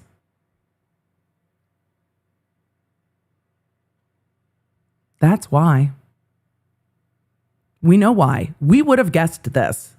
We would have said, well, the timing is giving hundreds of thousands of items back to 2013. But his lawyer said it. His lawyer said it out loud. That is Proctor's lawyer's statement. Oh, I imagine that the meetings, some of you are asking in the chat, what about the meetings at MSP? Can you imagine the MSP brass on Monday? Brace yourself, boys. Cute and Cuddly's not going to work. Sorry, Griffin has been rewatching Penguins of Madagascar. Cute and Cuddly's not going to work. Warning, danger, danger. Yeah, I imagine that MSP brass, and this is purely my speculation, I have imagined that MSP brass is very busy in meetings, talking to attorneys, and more. I am very, very interested. And wouldn't it be interesting to be at work on Monday or Tuesday? Remember, the Norfolk investigators for MSP are at the DA's office. And the DA's office is like, hey, we're turning over all of this. I wonder if the tension has gotten palpable in the hallways. But if I am the court, knowing that Norfolk MSP has an office at the DA's office and they all work in the same office, I would 100% want copies of the digital download at this point. I would be concerned about the risk. That's just me. So, should we go to court? Should we go to court? Because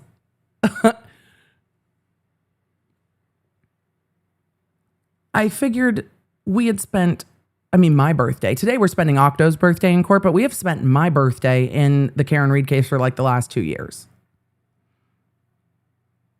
And I thought that we were going to just like, okay, maybe there's some other discovery issues. When we went in, or a lot of us did, some of us had more background. And those of you that had more background on the Karen Reed case when we started Karen Reed #1 are like, I could have called this. Or I hoped that this might happen, but I didn't think it would actually all come to light. When we started Karen Reed #1, I had no idea about Stop and Shop bags and solo cups and any of it. And Trooper Proctor, I was dumbfounded, befuddled by the Proctor texts. I'm kind of glad there were no spoilers because you can't really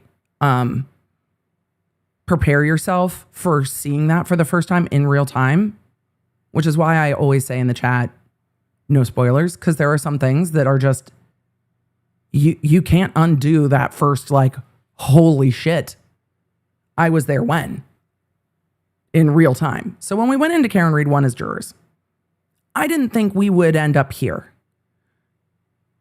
But what we have uncorked is exactly what, and again, there are times I look at defense attorneys and I'm like, okay, but is it hyperbole? Is it this? Is it that? And every single time we learn more, the spiderweb interconnectedness of the fuckery happening is astounding. And once we started seeing what was going on in the Reed case, you're not looking at what's going on in the Reed case going, oh, it's just this case. Because it just wasn't one thing. One thing can fall through the cracks in any case. Everyone's had that happen to them. Everyone's been the person that it's like, oh my God, this never happens. And it's like, that doesn't really help me in this situation, but thanks. And everyone's had that at work, right? Where you're just like, how in the fuck did this even happen? Like all of the wheels have come off and we are sliding down a hill and I don't even know how we got here. This is not that. We are not seeing a one thing. And from the Reed case to the Birchmore case to the fact that in the Miles King case, the initial search warrants, it seems, still haven't been turned over, 5+ years later? How do you not turn over the search warrants that you used for a grand jury indictment ever? You have them. Also, I am stunned that some of the bench officers aren't screaming. I am displeased that the judges aren't more mad. Let's set another hearing. Why aren't you fucking angry? Initial search warrants not getting turned over for 5 years? Why aren't we mad? Like, Your Honor, you put the DA on the stand And the DA said, they didn't give it to me. That's unacceptable.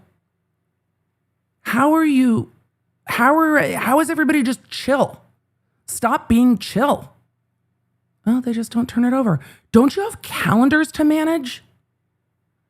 Isn't there a site judge somewhere going, why do you have murder trials that haven't been done in 5 years? Y'all aren't busy enough. If you have enough time to come back on discovery shit month after month after month after month. How do you have time for this? Judges elsewhere would have had fucking kittens over this shit. And the judges are just like, why don't you let me know why you haven't turned it over in 5 years?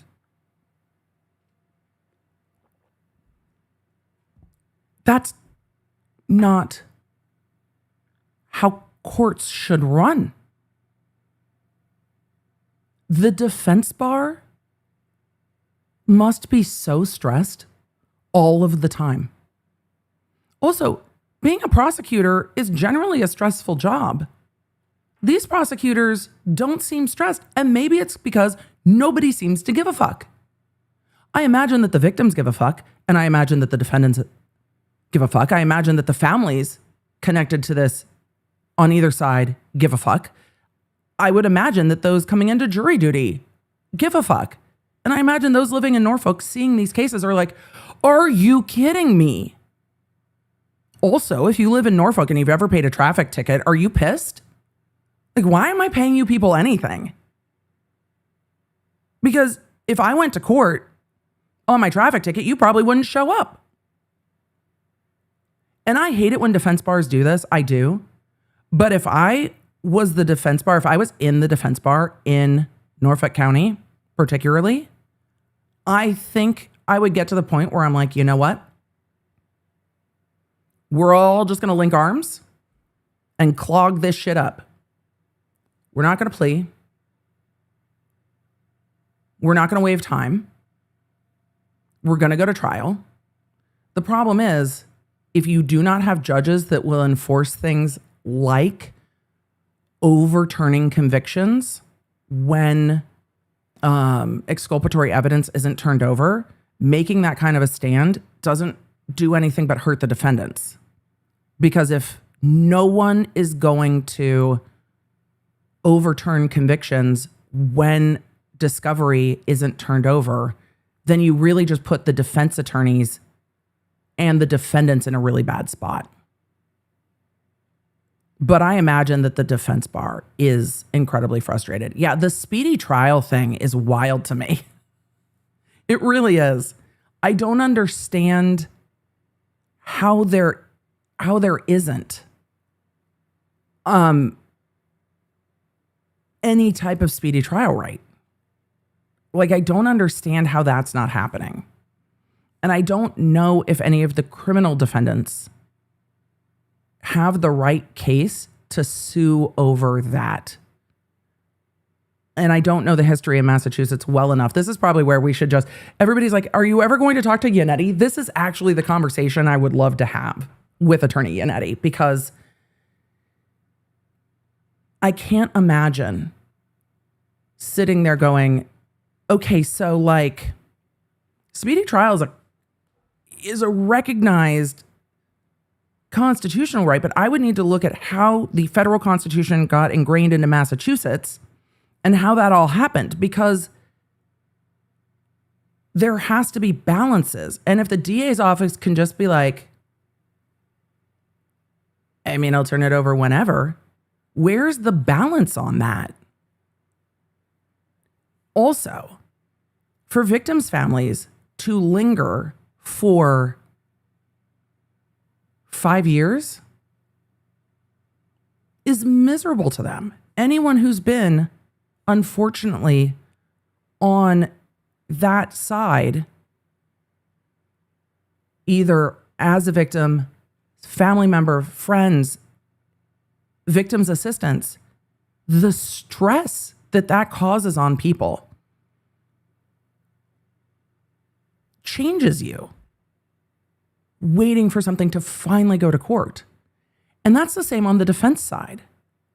And not to even talk about the risk if somebody is in custody for years and years and years, the risk that they are at because they haven't gone to trial. And then if you're in the circumstance of Karen Reed going, how long is it going? Sorry, chat. That was a miss on my part because I'm pissed. How long is it going to take to prove that I didn't do the thing that you said that I did? And the amount of money on Karen Reed's end, time and life disruption.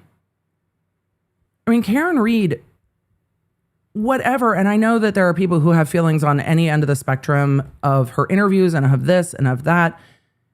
Karen Reed as a defendant has the right to prove that they didn't do the thing that they were accused of and resume their life. But when you have lost or had to step away from your job, had to sell your house to facilitate the amount of money and the amount of attorneys it took to fight this system is staggering. You had attorneys like Alessi parachuting in to say, what the fuck is happening? And then when you look at defendants that don't have that level of money and are in custody, what are they going to do? And how do you get your life back? The process of going through the system shouldn't be the thing that ruins people's lives. And it's frustrating to see it. It is definitely not a perfect system. But there are places that it runs a lot fucking better than what we've seen in Norfolk, Massachusetts. And it is so incredibly frustrating to watch. And it pisses me off. Because how do you not care? Little Mom in the chat said famous last words, how much is a ticket to Vietnam?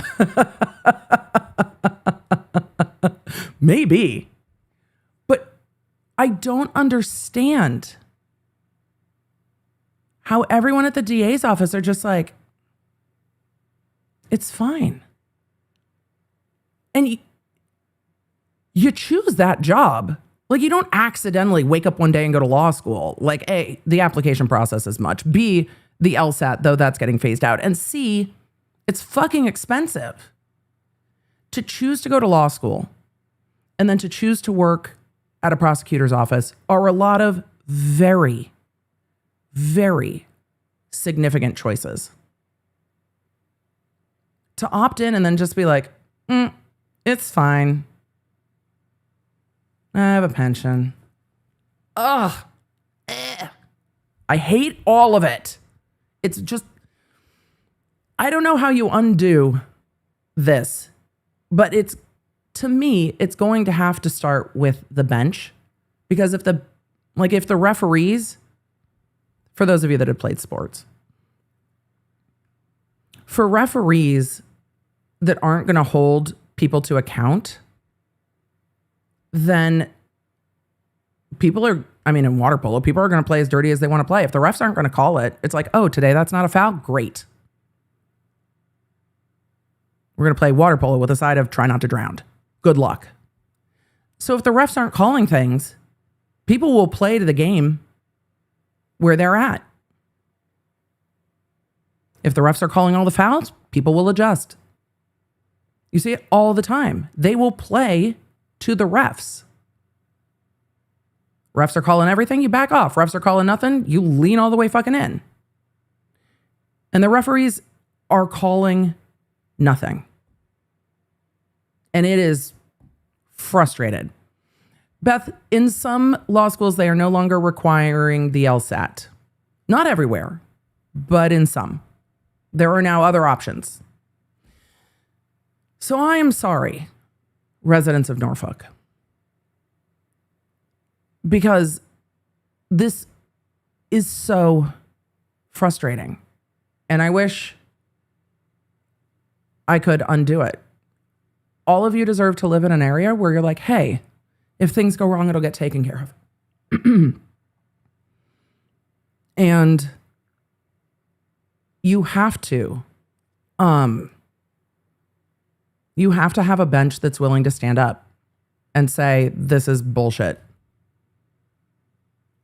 I think, though, as we go to court, having cameras in the courtroom brings in additional input.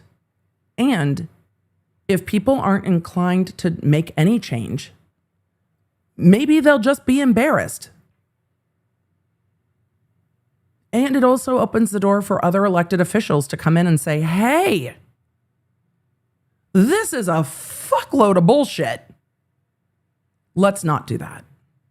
Can we do something better? And at least having cameras in the courtroom allows those in Massachusetts to say, excuse me, we're Massachusetts. We definitely don't put up with this shit.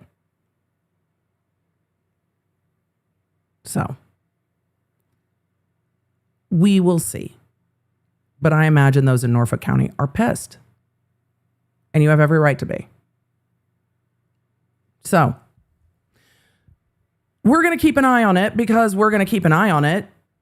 now we can't not. We're too invested in the fucking Massachusetts criminal universe here to like turn away.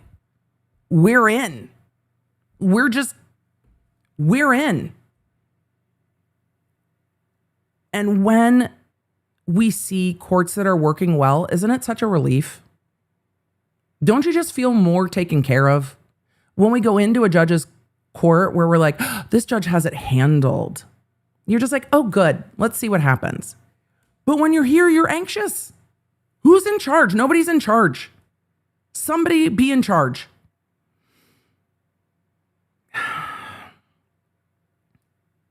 God, I really wonder what the judges in some other jurisdictions think of this. They have to look at this and be like, what is happening? Or they're looking at this going, I mean, Massachusetts doing some shit, right? All right, law nerds. Oh, did I leave all of my pens? Did I leave all of my digital pens elsewhere? I might have. I got my notebook. Thank you for the love on the fall decor. We talked about it a little at members only. We've got some fun stuff back here. We do have an entire, before we go to court, Emily, you've been saying that for 45 minutes. I know. We do have a October 30th Halloweeny food court planned. And we will have all of the background lights and bits and baubles turned on. We haven't rolled all of it out yet. I have some skeleton earrings. I am very happy. All right. Are you ready? Sure. We need to go to court. Did we fly to court earlier? No, we flew on EDB Air. We need to fly to court now. We flew to Emily's sidebar to rant about like, this isn't supposed to be going like this. And I am mad. Like, there are rules. Why is no one following the rules?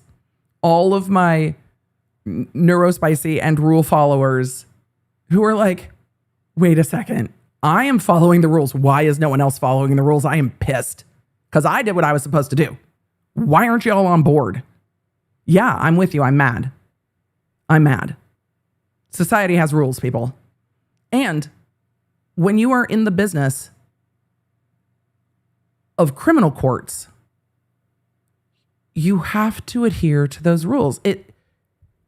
People's lives, though surgeons may quibble with me, Dr. Wolf, hungry like the we can talk, not hungry for the, that's the other Dr. Dimple Wolf. No, hungry like the Dr. Wolf is like, I literally have people's lives in my hands. But in criminal courts, you do too. It's in a different way than if you're a brain surgeon, but you are dealing with people's lives. Just take it seriously. And everybody's like, really, really bugs the fuck out of me. Mm. All of that said, we are going to court. This is court from yesterday. I have not seen court. If you have already seen court, thank you for no spoilers. We like to watch together and find out. For all of you playing with the new emojis, you're welcome. I made those with my little typey fingers. Nurse of Interest Jackie said, mods, serving cocktails, you guys can pick your drinks and snacks on EDB Air.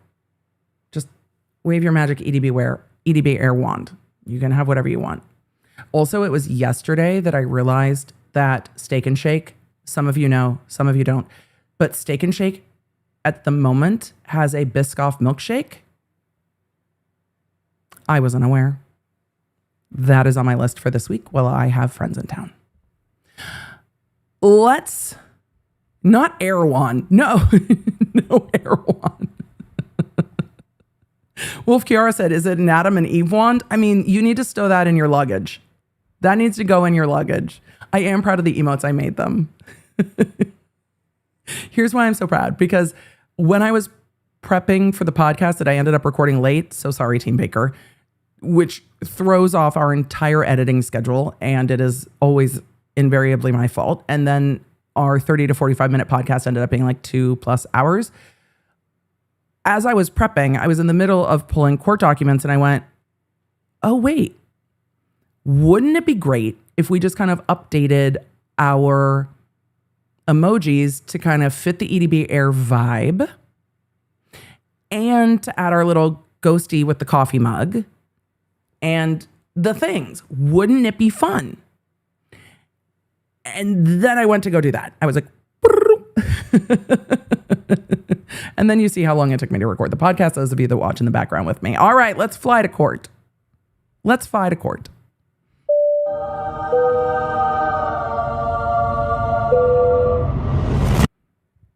Here we are in a seemingly empty courtroom. The criminal defendants have waived their appearances. We have a new court bug in the corner that lets you know when the replay is from. I know. Go Team Baker. Hopefully this will be loud enough. If not, we will mess with the audio. Hear ye, hear ye. It's really become my favorite thing about Massachusetts. I love the people of Massachusetts. I really do. But hear ye, let's go to court. Immediately regret turning up the volume. Immediate regrets.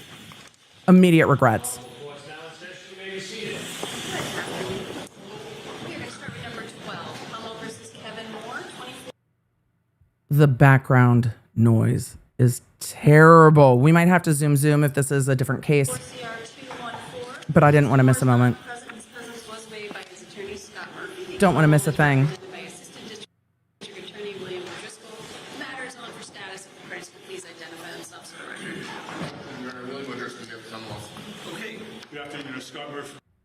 Earlier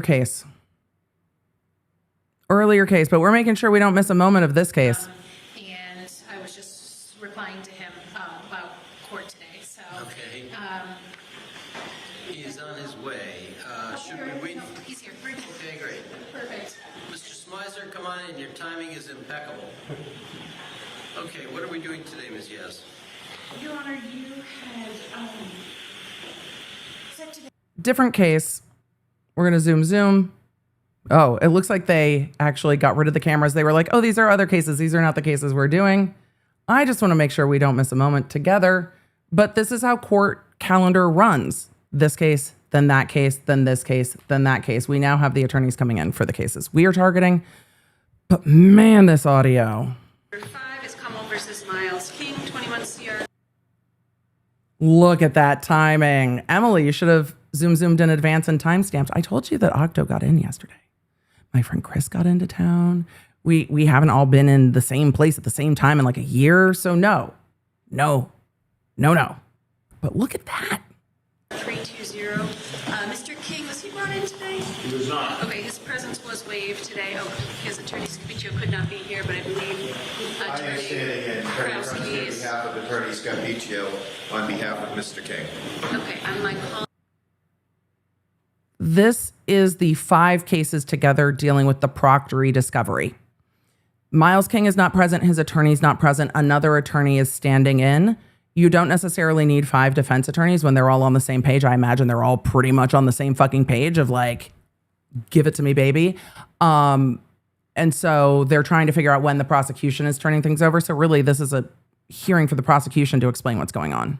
People are coming down. But the Okay, sound also before the court number 7, Commonwealth versus is Bianca Ciancio, 22 CR 264. spicy. Ms. Ciancio is not, her presence was waived. Her attorney, Joseph Cataldo, is present on Zoom. So these are the other Also before the court cases. number 8, Commonwealth versus Giovanni De Los Santos, 22 CR 267. He is not present. His presence was waived by his attorney, Joseph Krowski Jr. And also before the court number 9, Commonwealth versus Sean Johnson, 22 CR 268. These are all those cases Krowski together. standing in for attorney, The Walsh case will be here. Mr. Johnson's presence was waived. And finally, before the court, Commonwealth versus Brian Walsh, number 10. There's that. 23 CR 91. Mr. Walsh's presence was waived. Attorney Larry Tipton is present. The Commonwealth is represented by Assistant District Attorney Lisa Beatty. If the parties could.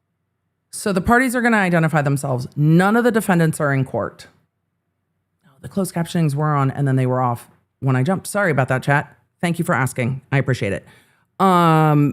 So the defendants are not present in court. They are in custody. The attorneys, some of them are in court. Some of them have other attorneys standing in. On these different hearings, it is my belief that because they are one-off hearings, they are using the microphone on the camera from the jury box and gaining it up to try to catch everybody in court. They are not wired to the other cameras, I suspect. I don't know, but that would be my supposition because it's just one court hearing and they're not wiring the whole courtroom for the one court hearing is my guess. Please identify themselves for the record. Good afternoon, Lisa Beatty from the Commonwealth, and there are various other assistant district attorneys representing. So Lisa Beatty in the EDB Air Vibes light blue suit, or at least it looks light blue from here. Could be gray, could be lunch meat, could be peach. We don't even know in this court today, but is standing in for all the other district attorneys too. Representing the trial teams present. All right. Judge, good afternoon. Attorney Krosky again, as mentioned, standing in for Attorney Scapicchio on behalf of Mr. King, and standing in for Attorney Scapicchio on behalf of Mr. Johnson, and representing Mr. De Los Santos. Thank you. Larry Tipton for Mr. Walsh. All right. For those of you asking, yes, Miles King is out on bond based on other things that happened, and the others are, I believe all the others are still in custody. So yes. And Mr. Cataldo? Mr. Tipton is the attorney for Walsh. The other attorney is standing in for King and Johnson's attorney. So we have attorneys standing in. Yes, good afternoon, Joseph Pickle on behalf of Bianca Ciancio. Okay. We And can that's a hear phone you in. loud and clear, but we cannot see you. Sounds good. I will, Madam Clerk, if I just log on, I'll come back in because it says my camera is working. The cat lady asked, is King the one who allegedly killed his wife? That's Brian Walsh. That's Brian Walsh. It's all right, just so long as you're content, we're content. Yes. Okay. What is the current status? Your Honor, Judge Casper issued an order on Friday which allows the Commonwealth to provide. This is regarding the discovery order from a different judge. To the defendants who were in the cases that were called, in addition to some other designated defendants. It allows the order allows the Commonwealth to produce some grand jury materials to the defendants in those cases, provided that they are filed under seal. Note that she said some grand jury materials to the defendants. These are from the federal grand jury. So federal grand jury items are being turned over to some of the defendants. That would have come from the Karen Reed grand jury. So I imagine we are also talking about Proctor texts.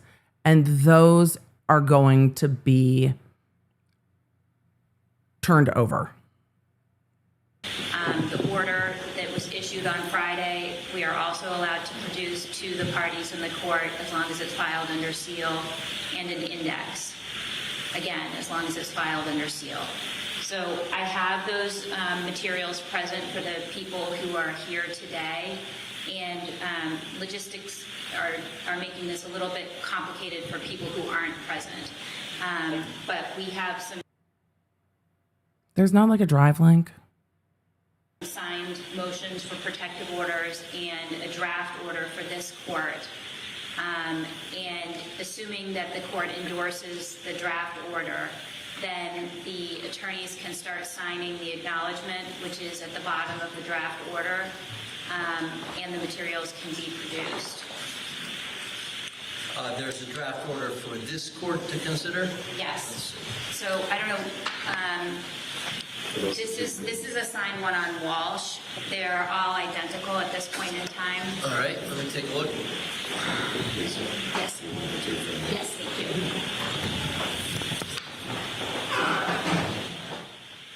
Oh my God, the noise.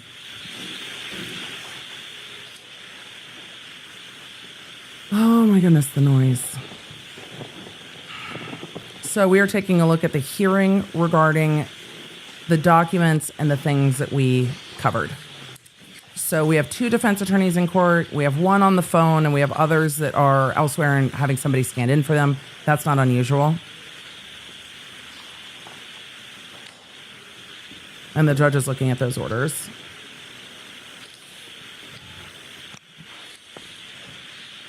We're checking our Zoom.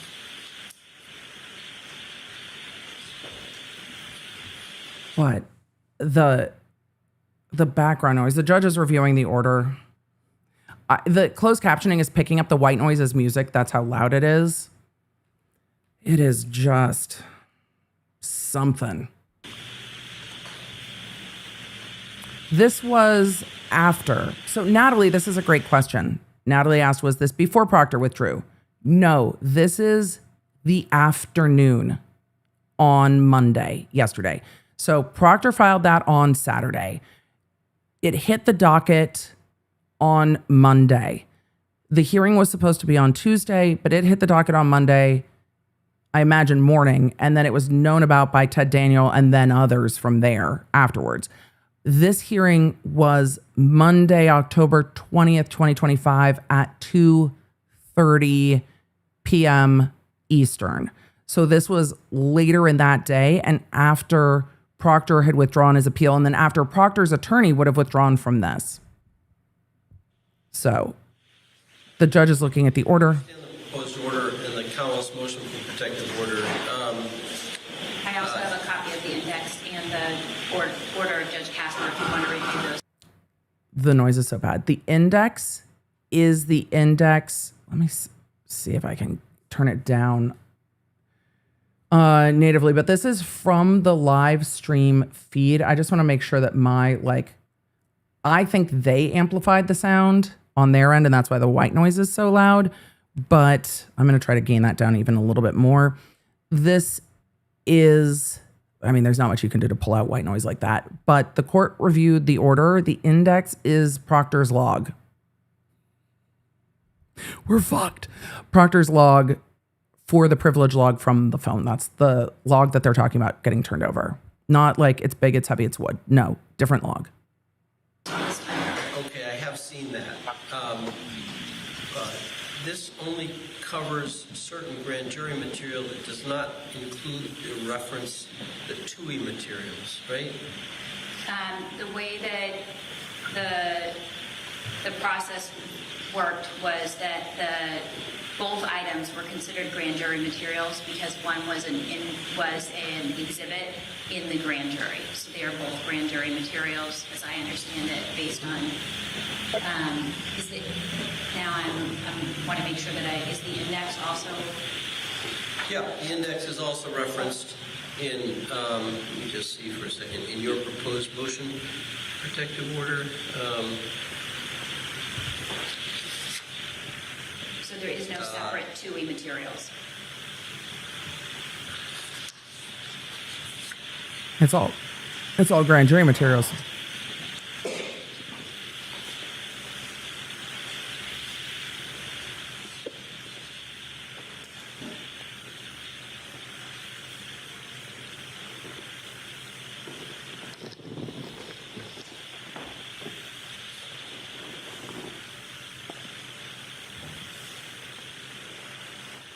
All right. Until we hear from the judge again, because the judge is looking at the documents in real time. I would normally speed this up, but the background is so bad. The judge, so the entire universe. The background is so bad. Some of you have asked about the defense attorneys. Defense attorneys standing in for other defense attorneys on a motion where you're just getting status isn't a problem. It's really status, and that's the attorney saying, I'm here for this attorney. I will give them the information. Like, I've got them. They're basically a line buddy. Like, I got them. I'll turn it over. I'll let them know. So no, it's not a problem. What the Commonwealth received from the feds. So the court is saying, what is the entire universe of what the Commonwealth received from the feds? For the federal court. In connection with the Reed case is now going to be turned over. No. Well, so that's my question. Okay, I'm sorry, I didn't understand your question. I think, are you referring to the mention of TUI materials? I am. Okay, that. And grand jury materials. So the court's asking, and I'm just going to repeat because it's so white noised and deep fried. The court is saying, okay, but what is the overview of the federal materials we're turning over? Because they are saying grand jury materials, but not TUI materials. TUI materials are discovery materials. And discovery materials were given to the prosecution and the defense in the Karen Reed case in addition to the grand jury materials. Not everything that's turned over in discovery is used at grand jury. So there is a difference between the federal discovery, TUI, and grand jury materials. Sometimes they'll overlap, like you turned it over in discovery and you used it at grand jury. But they are not necessarily one and the same. So the court is like, can you just explain to me precisely what we're talking about? And stuff is subject to protective order. So it's hard to speak exactly about what you're talking about. So the court is using things like grand jury material and TUI material to not say, okay, specifically these, those. That was what was produced to. So the prosecution is now going to explain to the court what they are saying they're turning over. Okay, I'm sorry, I didn't understand your question. I think, are you referring to the mention of TUI materials? I am. Okay, It's not the spelling of TUI, closed captioning. that was what was produced to the parties in Reed. Okay. So that is referred to as TUI materials for the purposes of what was produced to both the Commonwealth and the defense in Reed. Right. So this is a subset of those materials. And the question is whether the obligation on the Commonwealth. Did you hear what she just said? This is a subset of what was turned over in Reed. So not everything. No, chat, not HOC2 materials. No. A subset of what was turned over in Reed. Not everything that was turned over in Reed. And some of the stuff in Reed might not be discoverable to these other cases. Now, the judge can try to make it discoverable and be like, look, all of it. But the attorneys in Reed, because if you guys are like, but Alan Jackson seems like the kind of G that would be like, hey guy, here. Yeah, in a normal situation, yes, but he's also not going to violate a federal court order. And the federal court order, when it was turned over, is that they can't give them to anyone else. So Reed's defense attorneys can't just like share their work with the defense bar. But because the case was televised, the other defense attorneys know at least roughly what might exist. And the prosecution is saying, look, we are going to turn over some of what was turned over in the Reed case, but not all. To review materials. I was in the middle of the court sentence. Sorry, Your Honor. In the defense in Reed. Right. So this is a subset of those materials. And the question is whether the obligation on the Commonwealth to review materials beyond what is contained in the order from Judge Casper is separately determined by the U.S. Attorney's Office regarding TUI materials. That is to say, the universe of confidential materials that we've been talking about for months. Yes. Okay? Is it all now going to be able to be reviewed by the Commonwealth and turned over to Defense Counsel, or only some subset covered by this order by Judge Casper? We've already reviewed all the materials, and we had done that prior to the last court date before then. Right. We are only permitted to provide to Defense Counsel certain materials. These are the only materials that we sought permission after our review to provide. That is to say,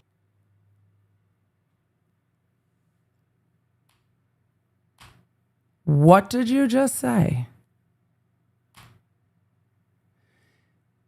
I know that it is hard to focus on what they're saying with all of the white noise, so I am pausing and backing up.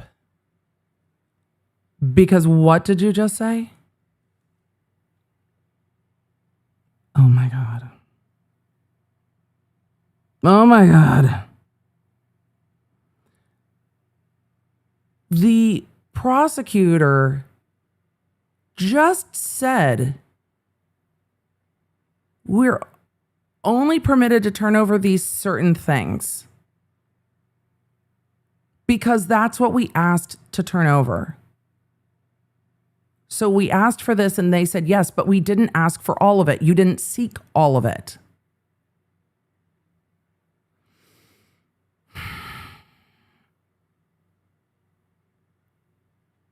There may be things in the Reed case that are not relevant to the other cases. I would imagine that the ARCA report is not relevant to the other cases in the eyes of the prosecutor. Though if I'm the defense, my argument might be, well, ARCA clearly disputes, in my mind, ARCA clearly disputes Trooper Paul.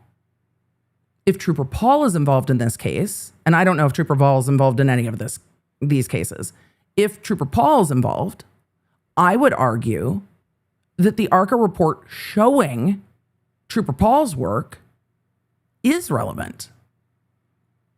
But saying we chose to ask for some of this and not all of it is a precise narrowing of the scope of what they asked for. Your Honor, we don't have permission to turn it over. Well, why don't you have permission? Well, we didn't ask for permission. I mean, this works perfectly. I'm buffering. This works perfectly if you need to like nope out of a social engagement. Hey, I can't go. Have to work late. Mom said I can't go. Whatever. Did you ask? No, but nobody needs to know. This is not that. This is not I didn't ask because I don't want to go and I just need an excuse.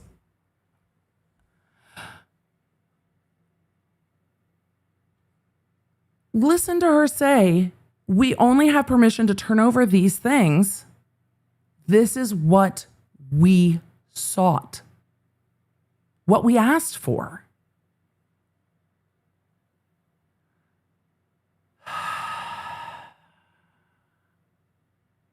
By this order by Judge Casper. we've already reviewed all the materials, and we had done that prior to the last court date before then. Right. We are only permitted to provide to Defense Counsel certain materials. These are the only materials that we sought permission after our review. We are only permitted to disclose, turn over to Defense Counsel these materials. These are the only materials we sought permission to turn over, permission from the federal court, after our review.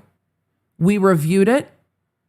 The Commonwealth believes that there is a subset that is relevant. They asked for permission to turn over that subset. That's all they asked for. Provide. That is to say, the other materials we did not believe met our obligations under Rule 14. So you reviewed all the confidential information, and the only materials that you felt needed to be turned over. The judge is like, what? Were the two categories of information contained in Judge Casper's order. All the rest, you did not seek authorization either through the U.S. Attorney's Office pursuant to TUI or from Judge Casper to turn over. That is correct. Okay. All right. And there was no seeking up. I'll hear from the parties, the defense counsel, if they wish to address the court. So I guess I'll start. So the court's like, so let me get this straight. The court permitted you to turn over these two categories of information, and those are the only categories of information that you asked for. And the judge was like, okay, I'll hear from the defense. I guess we'll hear from the defense. Attorney Krowski, on behalf of Mr. De Los Santos, my understanding of the order was that under the umbrella of grand jury, we are going to receive these materials, which would include all of the grand jury from the federal court, including any and all exhibits related to Trooper Proctor. It is my understanding, though, that there are additional... There may have been more than one exhibit. It's right. Like you only get one exhibit. There are materials outside of what actually was presented in federal court that we are also going to have access to, and that would be information from the cloud and the personal cell phone of Trooper Proctor, if I'm understanding that. Well, there's some new information there. We knew, right? We could all guess where the Trooper Proctor information came from. But the defense attorney's like, well, we thought we would have all the grand jury materials related to Trooper Proctor, all the exhibits related to Trooper Proctor. We thought we would have all of that. But the defense says, we are also going to have the information from the cloud, from Trooper Proctor's personal cell phone. That's what we suspected. I changed my phone. It's all gone. The cloud was like, nice try, buddy. Nope. So the defense did clarify, in addition to the federal stuff, we are also going to have Trooper Proctor's cloud information. Oh, buddy. Not correctly. So I want to make sure that I'm answering the question that's being asked, but separate from the motions regarding what was produced to both the defense and the Commonwealth pursuant to the TUI request. In King and Johnson et al., that's the federal. Judge Doolin had issued an order for Trooper Proctor's personal cell phone, the device, not the cloud, the device. And you modified that order. And we have been we're now switching to the new info of executing that order, and that is an entirely separate process from this. Right. Right. That's what I was saying. I just wanted to be clear on the record that this is not on these cases and these defendants. This is not the end of the issue as it relates to discovery related to Trooper Proctor. Right, but I want to be clear about what this does and doesn't do, right? The Commonwealth has done its review on all the confidential information that was obtained. We are talking about two sets of information, and they are switching back and forth a little bit. Trooper Proctor's information from the Commonwealth is different than Trooper Proctor information from the grand jury. If I was the defense, I imagine that they are going to want all of it. Because if there's information from Trooper Proctor's cell phone extraction from the grand jury that seems to be missing, though it seems like maybe that's not going to be the case, but you never know, you might be able to say, oh, it's interesting. These things are now gone. So you want to be able to look at whenever they extracted Proctor's, I think probably cloud and email for the grand jury because they didn't have his physical device. You want to be able to really cross-reference that with the state's new discovery from their recently obtained extractions from both Trooper Proctor's physical phone and the cloud. And the prosecutor is saying, Your Honor, well, there are differences because what was on the physical device versus the digital storage are not the same. And there is room to argue about if you only have a search warrant. I mean, most of them write for all, but if you only have a search warrant for the physical device, you shouldn't be able to get the cloud backup. That would need a different search warrant. So I'm curious where the prosecution's going with this. So we'll see. I don't know. But they are swapping between the federally protected material and the material that the state recently recovered. That's what I'm talking about when I say they're switching between the two. Right, but I want to be clear about what this does and doesn't do, right?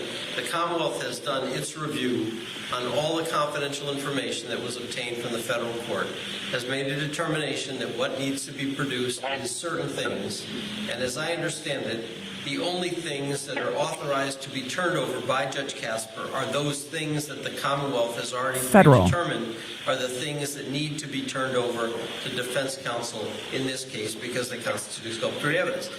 But they have reviewed other things and made a determination that those other things do not have to be turned over, are not exculpatory in any manner in which exculpatory has been construed. And so it seems like the Commonwealth has discharged its obligation and has been authorized to discharge its obligation to review this information, the confidential information obtained from the feds, and has gotten the authorization to turn over the stuff they think needs to be turned over. May I add two things? Sure. We also, because we want to be clear, as clear as we can be and as clear as the federal government will allow us to be, we sought permission to have the index, which I think is something that was discussed in hearings previously. So we also will have the index, which gives some idea. That's from the federal case. So the index at least will give the defense an overview of what else existed, which I appreciate, because they will have the index from the grand jury in addition to the materials that are turned over. So at least they know what they don't have. And then they can, at least then the defense is in a position to make an argument that they should have it, because the defense only gets what's exculpatory. And David, I completely understand where you're coming from. David said, shouldn't the defense get a say in what is and isn't exculpatory? No. I mean, I don't disagree that the way that Massachusetts writes its statute on this is odd to me, but the prosecution has the obligation. In most cases, that is not such an uncomfortable fit. In these cases, that is a very uncomfortable fit. But also, if the court is concerned, there are discovery referees and what have you. But no, the prosecution goes through it. The prosecution decides if something is, and in most jurisdictions, the language is potentially exculpatory. I can't speak for other district attorney's office. I haven't worked there.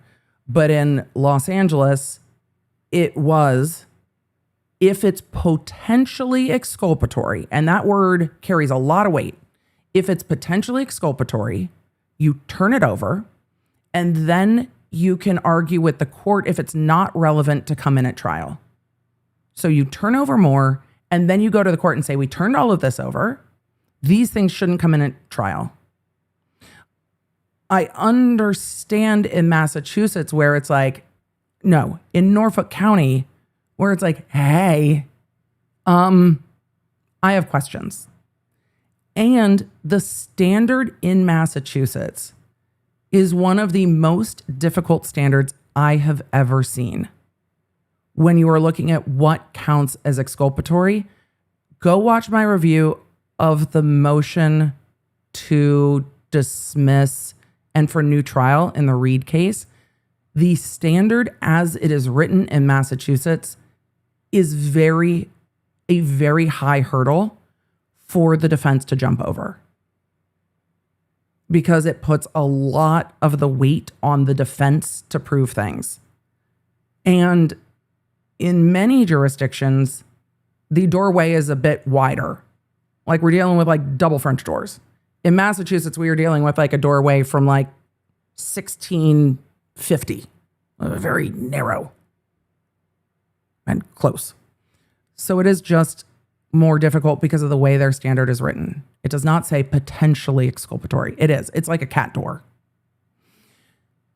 So the standard we are dealing with in Massachusetts is very different than standards we have seen in other jurisdictions.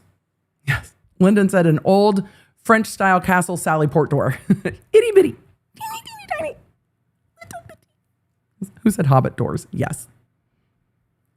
And in other jurisdictions, it's like, it could be exculpatory. And in other jurisdictions, here's the other thing. In other jurisdictions, you will have appellate courts that will broadly interpret what potentially exculpatory means. And if there is a broader interpretation of potentially exculpatory, then there is a higher chance that a case can get turned over on appeal for not turning something over. So then it changes, knowing what the appellate court's going to do informs the way that the prosecutor's offices will act because they want to protect their convictions.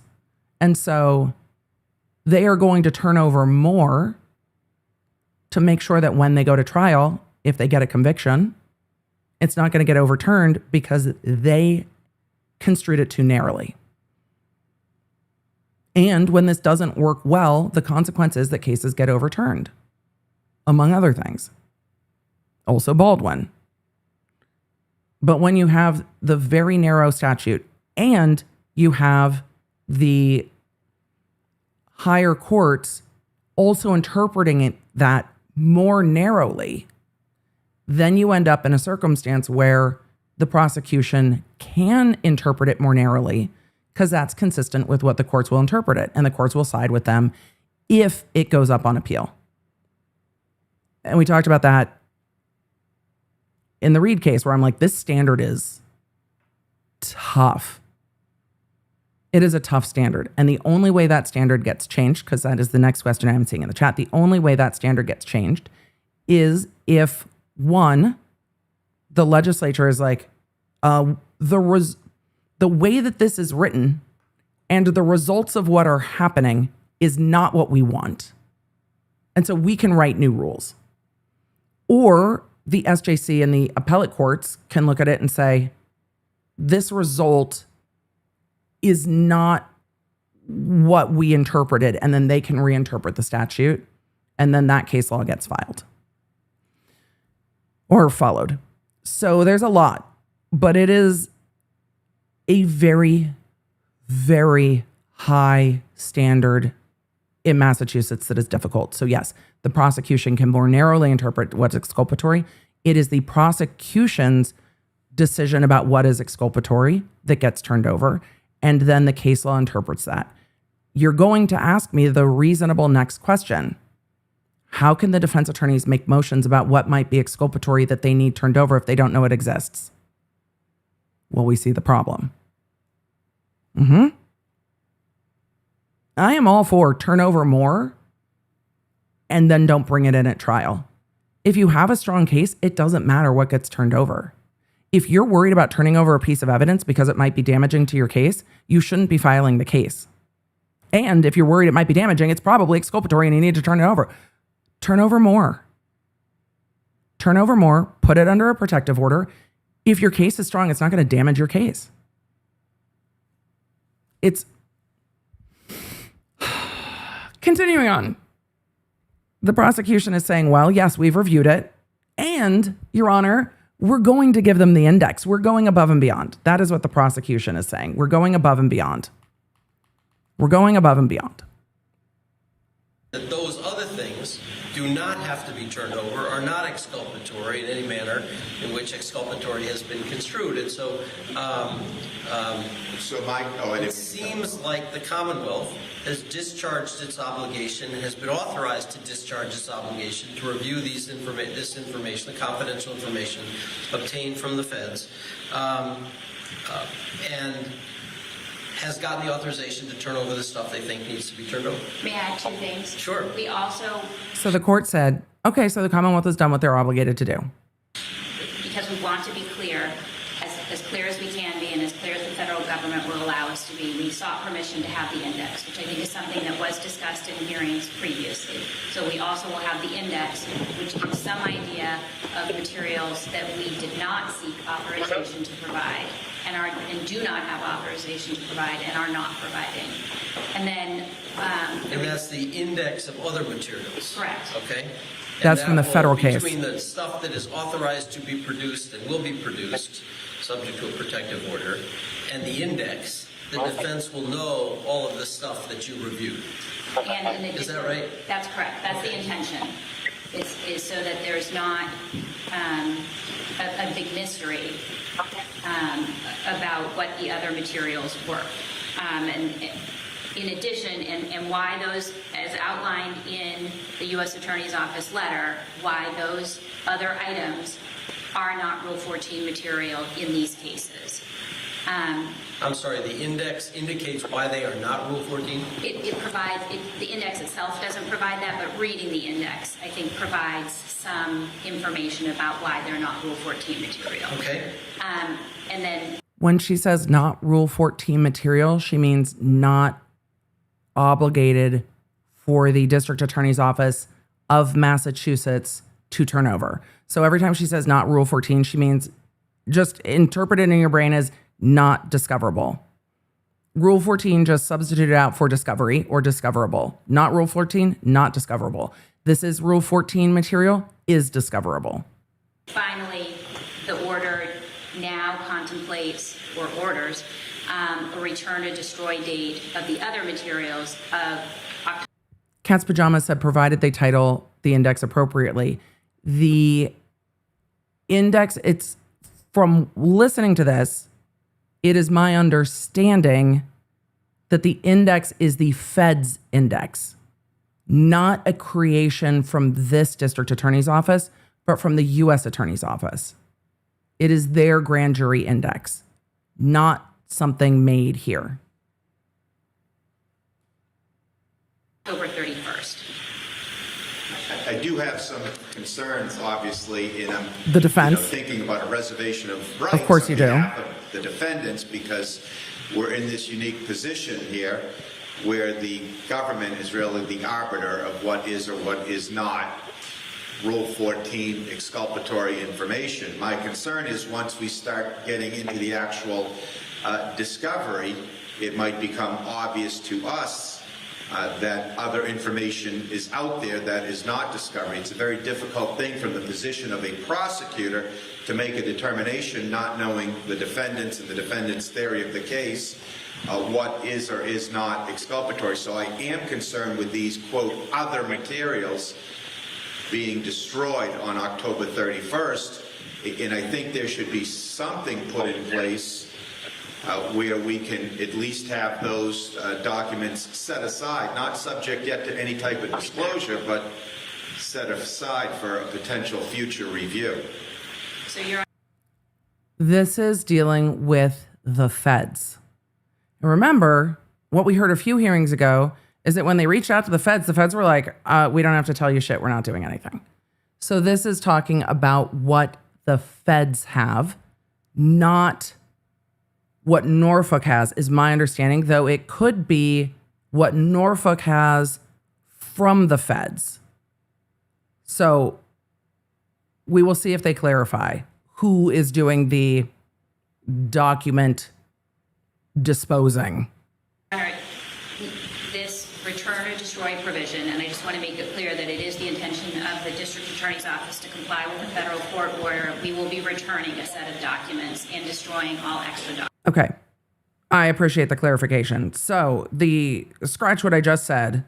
The prosecution just clarified, the feds told us, Norfolk County, that we can no longer hold on to these materials from the Reed case. We need to give it back to the feds. So we need to give it back to them. We're not like Enron Shredder. We need to give it back to the feds. This is theirs. We cannot hold on to it.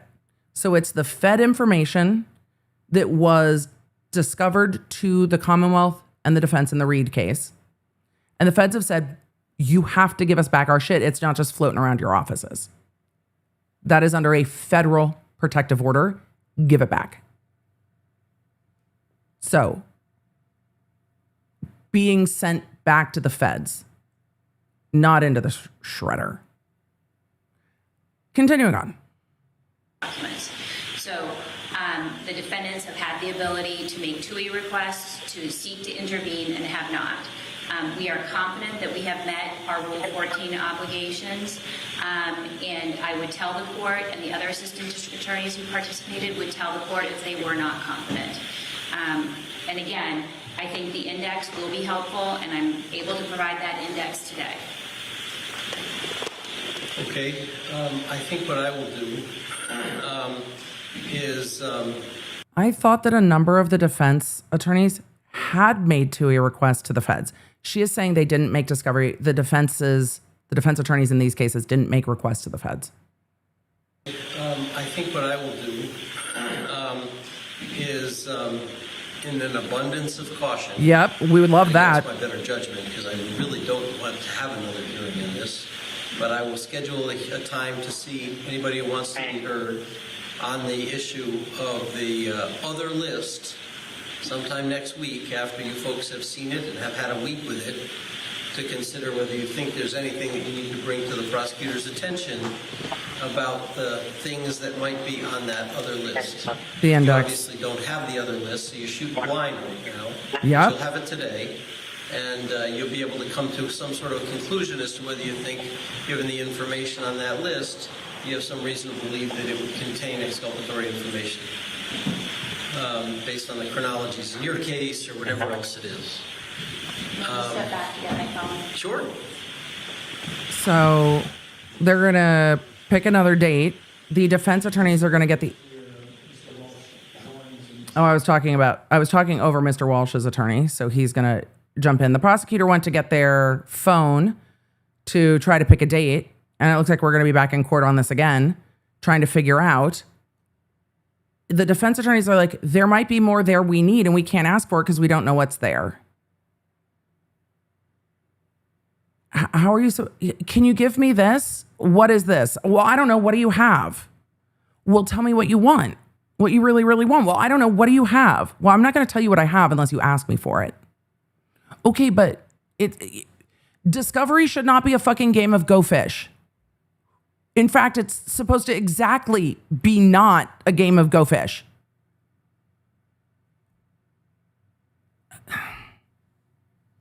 Okay. Prosecutor's going to get her phone. Let's see what Brian Walsh's attorney has to say. Sure.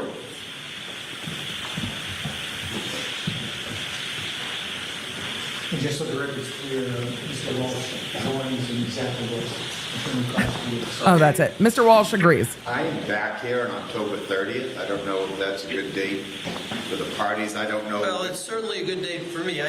I want to do food court on the 30th, council. And have pumpkin Reese's.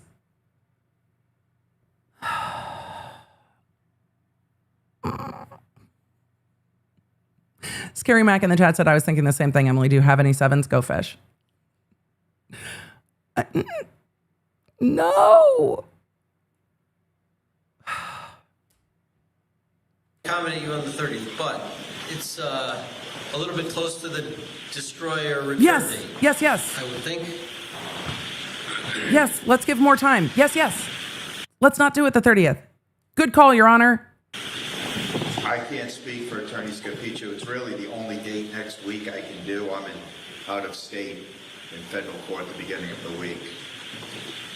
Can you appear via Zoom? It gets me in here to preserve. I'm happy to see you on the 30th. How does the 30th seem? Okay, Mr. Cataldo? If I can't do it, one of my colleagues would be able to stand in for me, so yes. Okay. We can do the 30th. How does that look for you, Attorney Beatty? Okay. And if we could just approach. Okay. 30th at 2. Am I issuing names for anyone or reading the presence? Could we On behalf of, have the position on be behalf of issued? Bianca Gentile, Go ahead, Mr. Cataldo. on behalf of Bianca Gentile, I'm after that her appearance be waived on the 30th. All right, we will waive. Yeah, fair. It's just discovery. We might have to bump third food court to All the defendants' presence waived? Yes. 29th. All defendants' presence will be waived for the hearing on the 30th. And Your Honor, there are a couple of other cases that we just need to finish the paperwork on. Can we do that administratively for the motion for the protective order and the court order? Yeah, get them to us, and we'll make sure we get them approved. I've got Tracy said, OMG, Emily, the way I laughed out loud at your whining, but I want candy. I do. Look, I am very ADHD. A, I don't plan ahead. B, when a thought, idea, or desire comes into my head, either I have to battle myself about it because it's like, we literally can't do that right now, or I just do it. To try to plan food court ahead, which we have been planning for like 6 weeks now, and then have to change the date is breaking my brain. Because I'm like, in my brain, it works so perfectly to do food court on the 30th.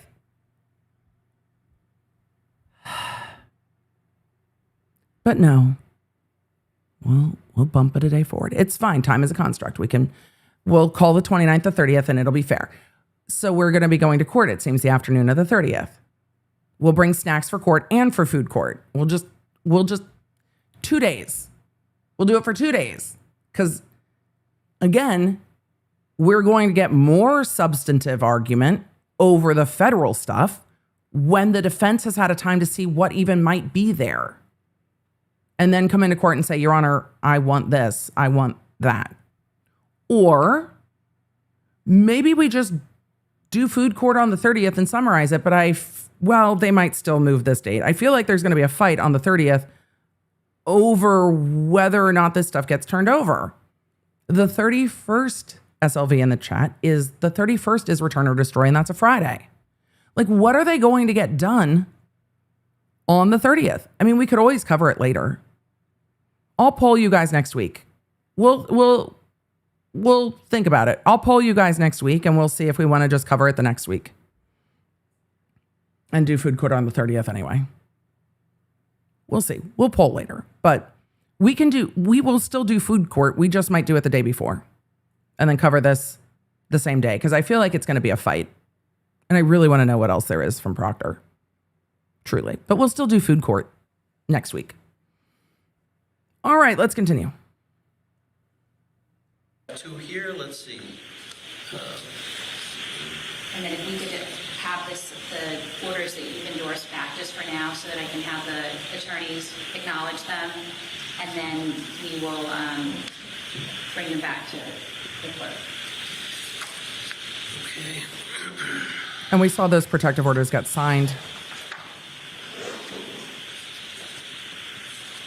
That's appropriate to turn it over with protective orders. This has been signed by Ms. Capiccio. Aye. Are you signed it on her behalf? Blue Eyes Fairy said, ¿Por qué no los dos? We will do both. We just won't do them the same day. We're not going to do food court and live court on the same day because A, it will get really confusing for people who want to replay it. I try to keep the topics relatively together, but I also want food court on the 30th. We've worked weeks and weeks and weeks, and we just want food court on Halloween-ish, on Halloween adjacent, on Dia de los Muertos. We just want our food court. But then again, if court pops off, we're all going to be like, damn it, court's popping. We'll vote next week. It'll be fine. We'll figure it out. They're going to fight. We will do food court. We'll just probably do it the day before. We'll see. I'll talk to Team Baker. Maybe we will stream food court a little earlier and then start a new stream for court. We'll see. We'll talk about it. When was the last food court? It was way too long ago. It's been a minute for a food court. Also, food court does tend to run long. It expands to fit its container. All right. I do not well, Kabuki. Not well. Piquito, malo. Not well. Some. Let's continue on. Continuing. Por favor. Your Honor, can we just do this today? Please? Because the chisme. With her authorization. Okay. And we'll do so for the King one as well. Okay.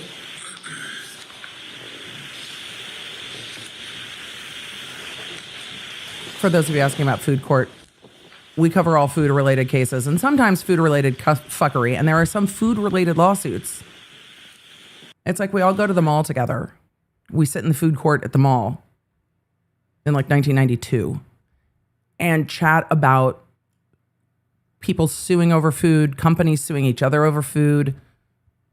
It is a theme. And sometimes we get into nonsense with regard to Spidey D. So it's food court is its own rabbit hole. So, yeah.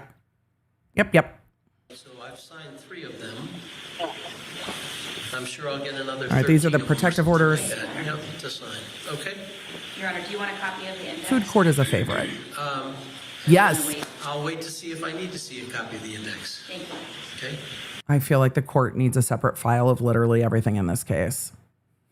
William said, I was just craving an orange Julius. Exactly. Back when you couldn't go 10 feet without a Sbarro. If you want to just put those on my desk downstairs. And anybody who wants to file something in advance of the 30th, if you feel like you need to, you're welcome to. I'll look at it beforehand. Thank you. Okay? So the matters are all continued to October 30th at 2 p.m. for status. Defendant's presence is waived, and we'll see you then. Just a brief sidebar, please. Sure. Yes. And then to the sidebar. I mean, not a lot to this hearing, really. We'll see if the court puts anything in the record after the sidebar. I'm going to zoom because you never know. But they just moved the case to the next date, so I think they're probably done. All right, let's see. The closed captioning picked something up. It might just be them saying goodbye, but you never know. We could have one more thing. I doubt it, but one more thing. It really sounds like they turned on the white noise machine in the jury box. That's even worse. Like, that's the white noise machine while they're at sidebar. That's so bad. Listen to that. Awful. It's like, oh my God, this is disgusting. Taste it. Sorry, law nerds.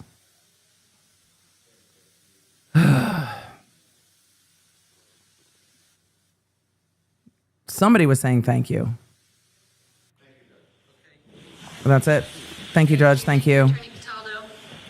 Thank you. For the court number 13, Commonwealth versus Henry Samuels, 25 CR 36. And the next case. They're just like, all right, next case is up. Let's go.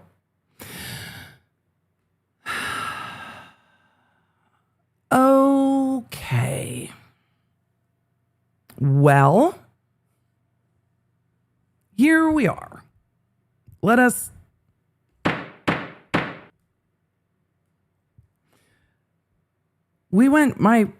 camera, come back.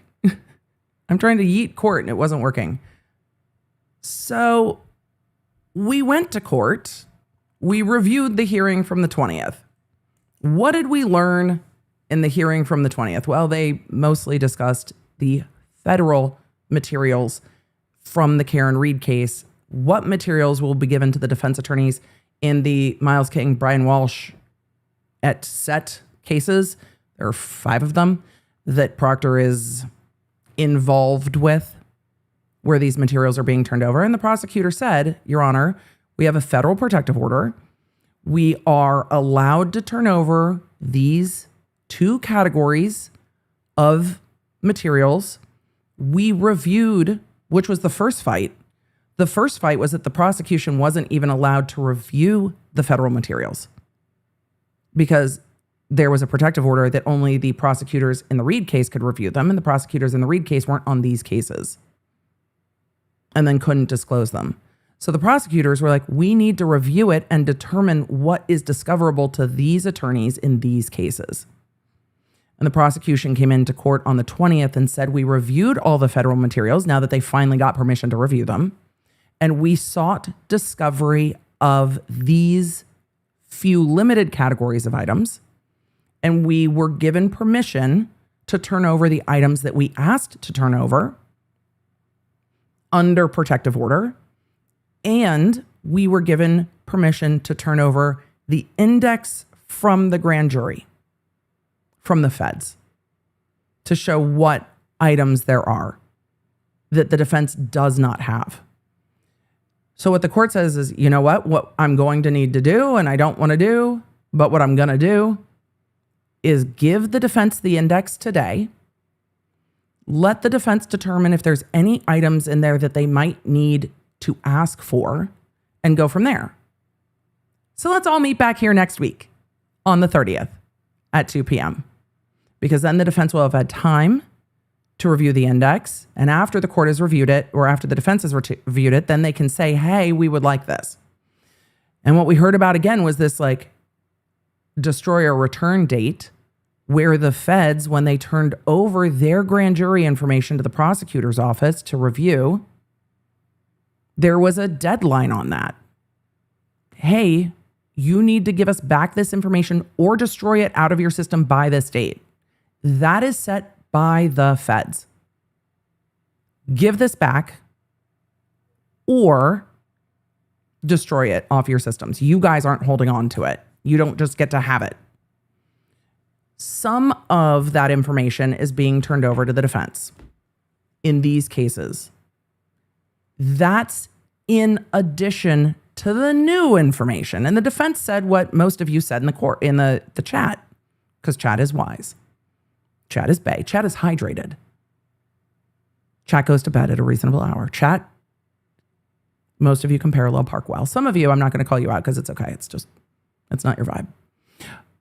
Y'all take care of yourself. Chat is bae. And chat said, but if you're the defense attorney, you have to just believe that the prosecutor looked at all of this and said, yeah, you don't need this. Yes, you do need this. And you have to request additional information that you don't know exists. Yeah, that's about it. And so the defense said, Your Honor, I have questions. How are we going to object if we think that there is more in the federal case that the prosecutors didn't ask for that we should have? And the prosecutor's response to some of that was, well, the defense can make two-way requests to the feds and then get the discovery from the feds. But the feds, it's not Spidey D today, Emily. The feds. That's exactly what it is. The feds. But the feds said in another motion that they were disinclined to acquiesce to request to this discovery. The feds have already put that out there. Like, nah, we're not giving you that. It seems that there's been some movement on that and the feds are allowing this to be turned over. And the defense is like, but if there's more that we need or that we think that we need, how can we even request it? And so they set another hearing. But guess what they also said? Your Honor, we know that this is what's coming from the feds, the grand jury materials, the discovery materials, discovery/TUI.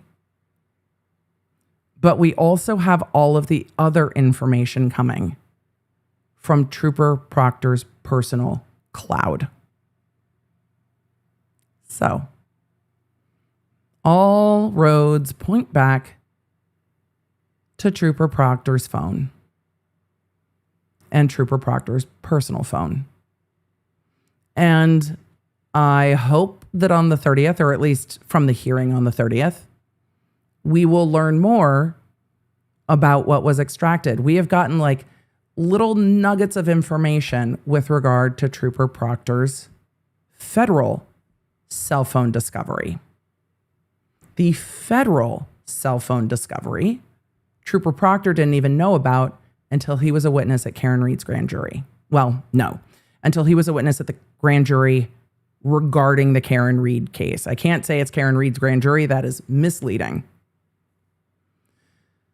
So Proctor got blindsided as a witness at a grand jury with his personal cell phone information. And then his attorneys said to the court, I mean, you can order that they go get his cell phone, but he got a new cell phone in 2024 and there's not going to be anything there. And then there were hundreds of thousands of things in the return, some dating back to 2013. Trooper Proctor's lawyer told, and I would bet that this is what Proctor told his lawyer. Proctor told his lawyer that he got a new phone in 2024, February 2024, and that phone was set to auto delete the entire phone. This is what the lawyer said, the entire phone every 30 days. The Commonwealth noted their surprise at the voluminous discovery that they recovered from Trooper Proctor because he said it was auto deleting and that there wasn't anything there. I wonder what the defense attorney said to Proctor when the prosecution came back and said, hey, so you said he got a new phone in 2024 and everything was like auto deleting. And after the Brian Higgins cell phone and the Brian Albert cell phone, after all the other cell phones, I imagine that the prosecutors were like, there's not going to be anything there. And then the defense attorneys can do whatever, but there's not going to be anything to discover. And then they got so much information that they now have to go through and turn over. They talked about, if you hear that, it is a lawnmower at my house, not yours. If you don't hear it, wonderful. There is nothing. It's perfect. So there's no way you didn't hear that. We'll try to wrap up quickly. So they got texts, chats, which I think separate from texts, chats, videos, audio, photos, and emails from Proctor's cloud storage, which is what it seems to be. So the prosecution is going to have quite a lot to go through and turn over. Trooper Proctor is going to be real unhappy about all of it. Trooper Proctor withdrew his appeal, and I think we are just at the tip of the iceberg with where all this goes. Lauders, we're going to do a few questions. You guys are the best. It's good to see all of you. Remember, A, get the Lawnerd app. Get the Lawnerd app. I know, we have talked about our yard being done prior to me going live, and that happened for like 1 week, and then not. But I think Trooper Proctor's lawyer had some choice messages. What do you think Trooper Proctor's lawyer? No, I can't ask that question. Don't spell it with your P's, not in the chat. Trooper Proctor's lawyer group text about Trooper Proctor. Oh boy, I wonder what they called him. They definitely didn't put it in text. They definitely called their friends and were like, you're never going to believe this. This stupid, I'm going to leave it there because I say no name calling and I cannot just, you know what? Just all the things Trooper Proctor said about Karen Reed, we're just going to flip it. Jason Wolf, yes. Everything but a child of God. One of my favorite mentors at the DA's office said that all of the time. And I love it. So, whatever Trooper Proctor was calling Karen Reed, let's just flip it. We'll go full Missy Elliott. Put that thing down, flip it, and reverse it. When you get a code red in food court, is it called a food fight? Daniel, it is now. Motion granted. Motion granted, and we might have some. I do have a little bit of influencer internet beef. We'll talk about it during food court. The members know. We talked about it on members only. Emily, is it real influencer internet food beef? No.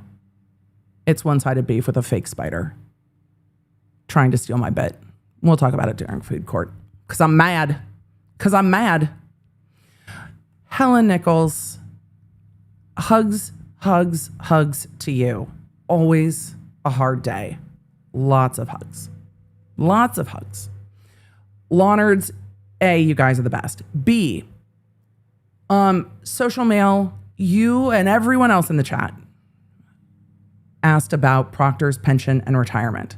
From the research I have done, I do not practice in Massachusetts. I no longer live in Massachusetts. But from the research that I've done, because of the way he was fired, he does not. That is my understanding.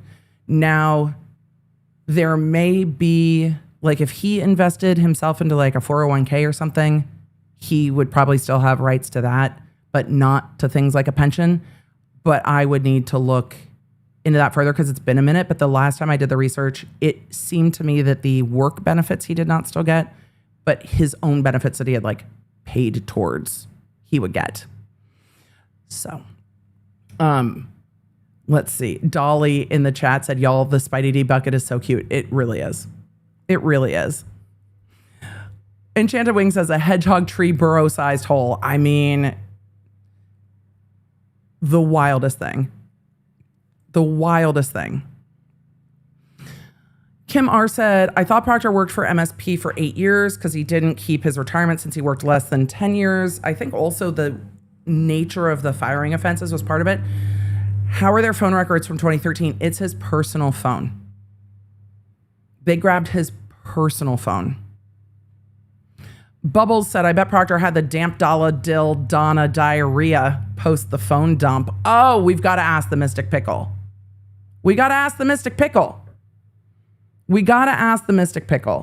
It might be that he wasn't there long enough to get it. But we'll have to look. For those of you that don't know, the Mystic Pickle is wise and a joke.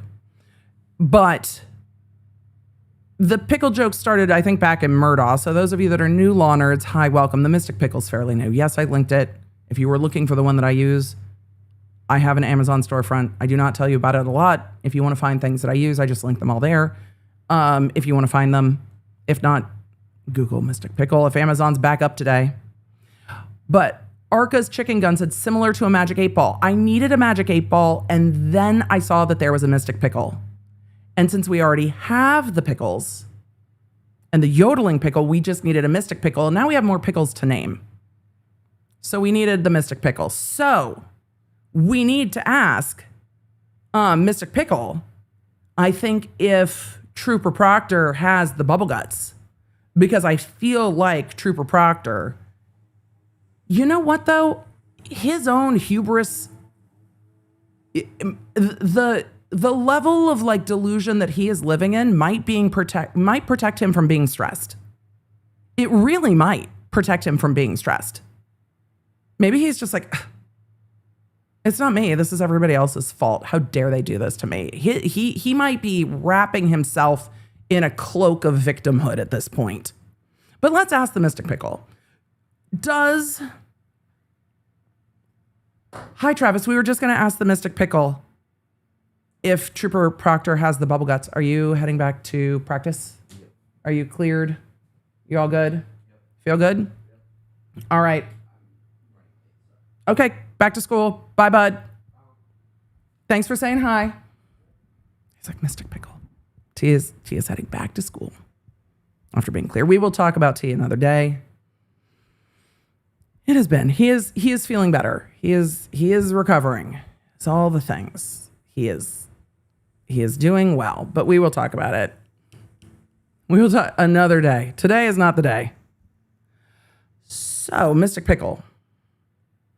Does Trooper Proctor have the bubble guts over the discovery that his cell phone data back to 2013 is in the hands of prosecutors, soon to be in the hands of defense attorneys, and possibly to be in the hands of numerous law enforcement agencies. Mystic Pickle's going to be like, bitch, that's a compound question. The fermented wisdom suggests a favorable outlook. The fermented wisdom suggests a favorable outlook. I'm taking that as most assuredly, Trooper Proctor is feeling a little upset in the tummy. Little upset in the tummy. Little Mama asked, Emily, can't the defense request of you review the info directly to the feds themselves? How does that work? They can. However, in this case, I think all the defense attorneys know that the feds' response is going to be no. We don't have to give it to you. You're not a party in this case. The Commonwealth is the only party in that case. So, Crafty Chris said you should chat with Rosemary. A, would always be happy to, but B, I tend to not talk to, anyone until the case is done. It is a rarer occasion, but after all these cases are done that Rosemary is handling, it would be on my list. But I tend to wait till the attorneys are done with their cases, and Rosemary is still in the middle of all the things. So, all the things. Let's see. What else? The court not being mad is giving me, this is just the way we do things in Massachusetts energy. A bit. But they're it's fine. Nurse of interest, Jackie said, I wish for him to read all the text and go, right? Here are 1,000 pages of your text messages. Let's go through it one by one. I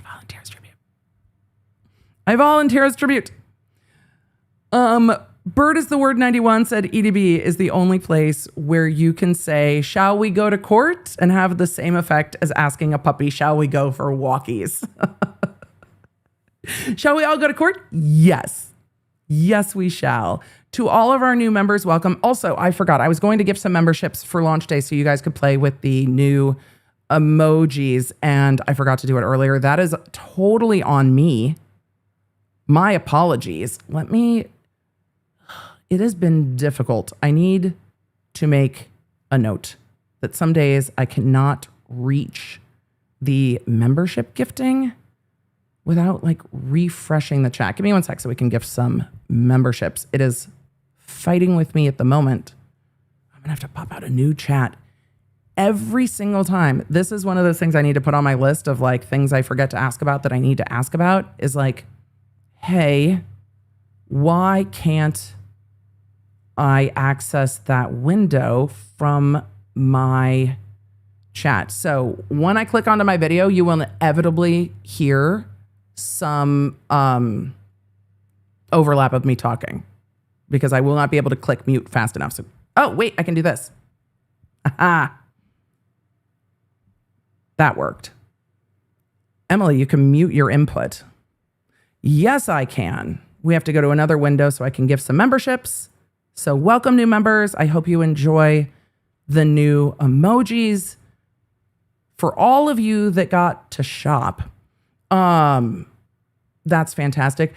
Nishay asked, do you not go on other people's channels anymore? It has been scheduling stuff.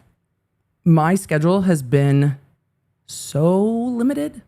So yes, it's been scheduling stuff. My schedule is silly. My team gets asked about stuff and they're like, so Emily's available in January.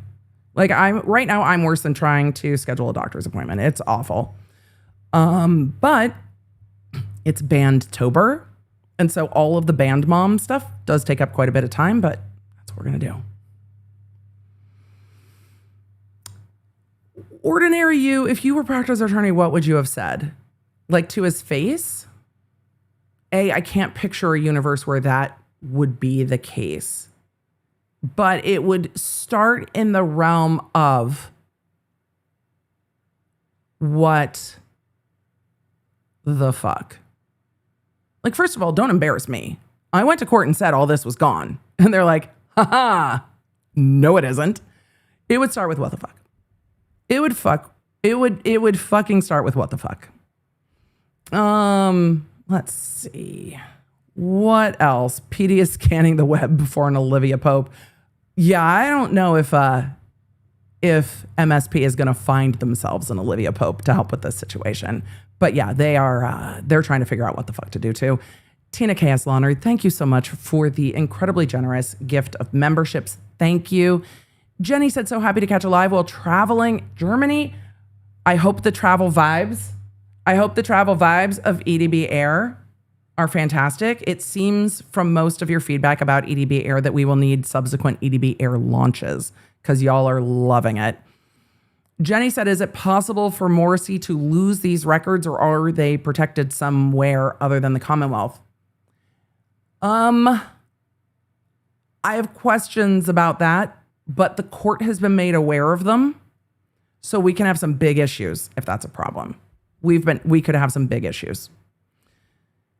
Knit1 Law 2 said, took my first deposition today. Congratulations. And just wanted to thank the Lawnards and EDB because all the questions y'all ask are inspiration for creating and asking good questions.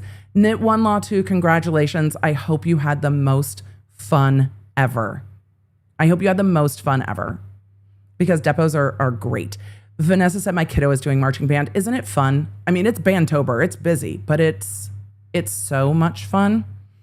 RJ Medic said, funny how it's called a privilege log because the only privilege here is Proctor trying not to get roasted by his own text. Can you imagine the dinner table at the Proctor house after all of this? No, I can. It's probably blaming everybody else. I can envision that. Casey Cat said, EDB, the prosecution wants to decide what is discoverable, but they've already proven they can't be trusted. So what's the answer? The court doesn't see it the way that we all see it is the problem. The court is like, you've decided what's discoverable. Okay. The court is not on the same page with us at the moment. These are different prosecutors. I'm maybe not optimistic, but if the index comes from the feds, it will give the overview to the defense, which is more than they've gotten in other cases. So we will see. Monet, I'm so glad for my birthday gift next month. Happy early November birthday. Let's see. EDB for your Doctor Who, thank you. This is so kind. EDB for your time travel needs. I hereby authorize you to use a TARDIS as required. Just return it sometime. I will go back in time to return it on time. Like the only way I'm going to be on time is with like a TARDIS and a time turner and a DeLorean and a phone booth. I'm going to need all of them. Goober Potomas said, oh my God, can you imagine EDB coming out with her own remarkable style smart notebook? It's been on my mind. It has been on my mind. BT said, the D is for Emily DeLorean Baker. I'll take it. One of my friends in high school actually drove a 80s DeLorean. It was glorious. He was on my channel. Y'all know Scott White. We talked ages ago. It's been too long. Casey Cat said, could we get an EDB planner next, please? Team Baker has heard me talk about this for a very long time. Does EDB Air now offer time travel? Yes, we're just making it happen. Jordang Babang in the chat said, EDB, can we please get a Facts Not Fuckery sweater to match the hat? Jordang, it feels like you are reading the Team Baker Slack. That's all I'm going to say about that. Team Baker somewhere is only screaming, girl, you cannot give away the entire next launch. I'm just saying. More to come. Casey said, I'm using the lanyard for my November cruise. That's perfect because you can unclip it. Amazing. Little Mama said, just ordered the lanyard and luggage tag. Hopefully I get it in time for my sad trip to Florida. You should.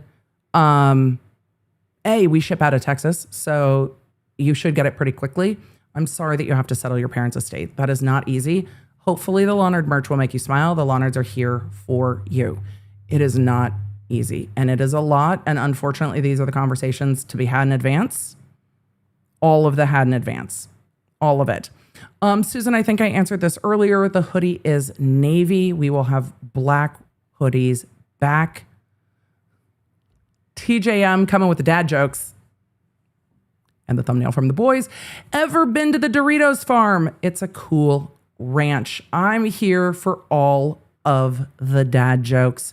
You guys are the best. Ashley, a lot of you have birthdays today, including Octo. Excited to spend my birthday with Emily and the Lawnards today. Thanks for all you do. You are welcome. You are welcome. Also, a huge thank you to Team Baker on the EDB Air launch. They absolutely crushed it. Our design team at Bright Ideas is so creative. And I will tell you that I am sure that I am the most difficult person to work with on design things because I can't. It's like, well, imagine we just change this. It's like, you're going to have to just show me. I'm so sorry. My brain doesn't work that way. You're going to have to just show me. Also, I'm going to have to touch everything because if I touch it and my fingers go, ooh, like we can't.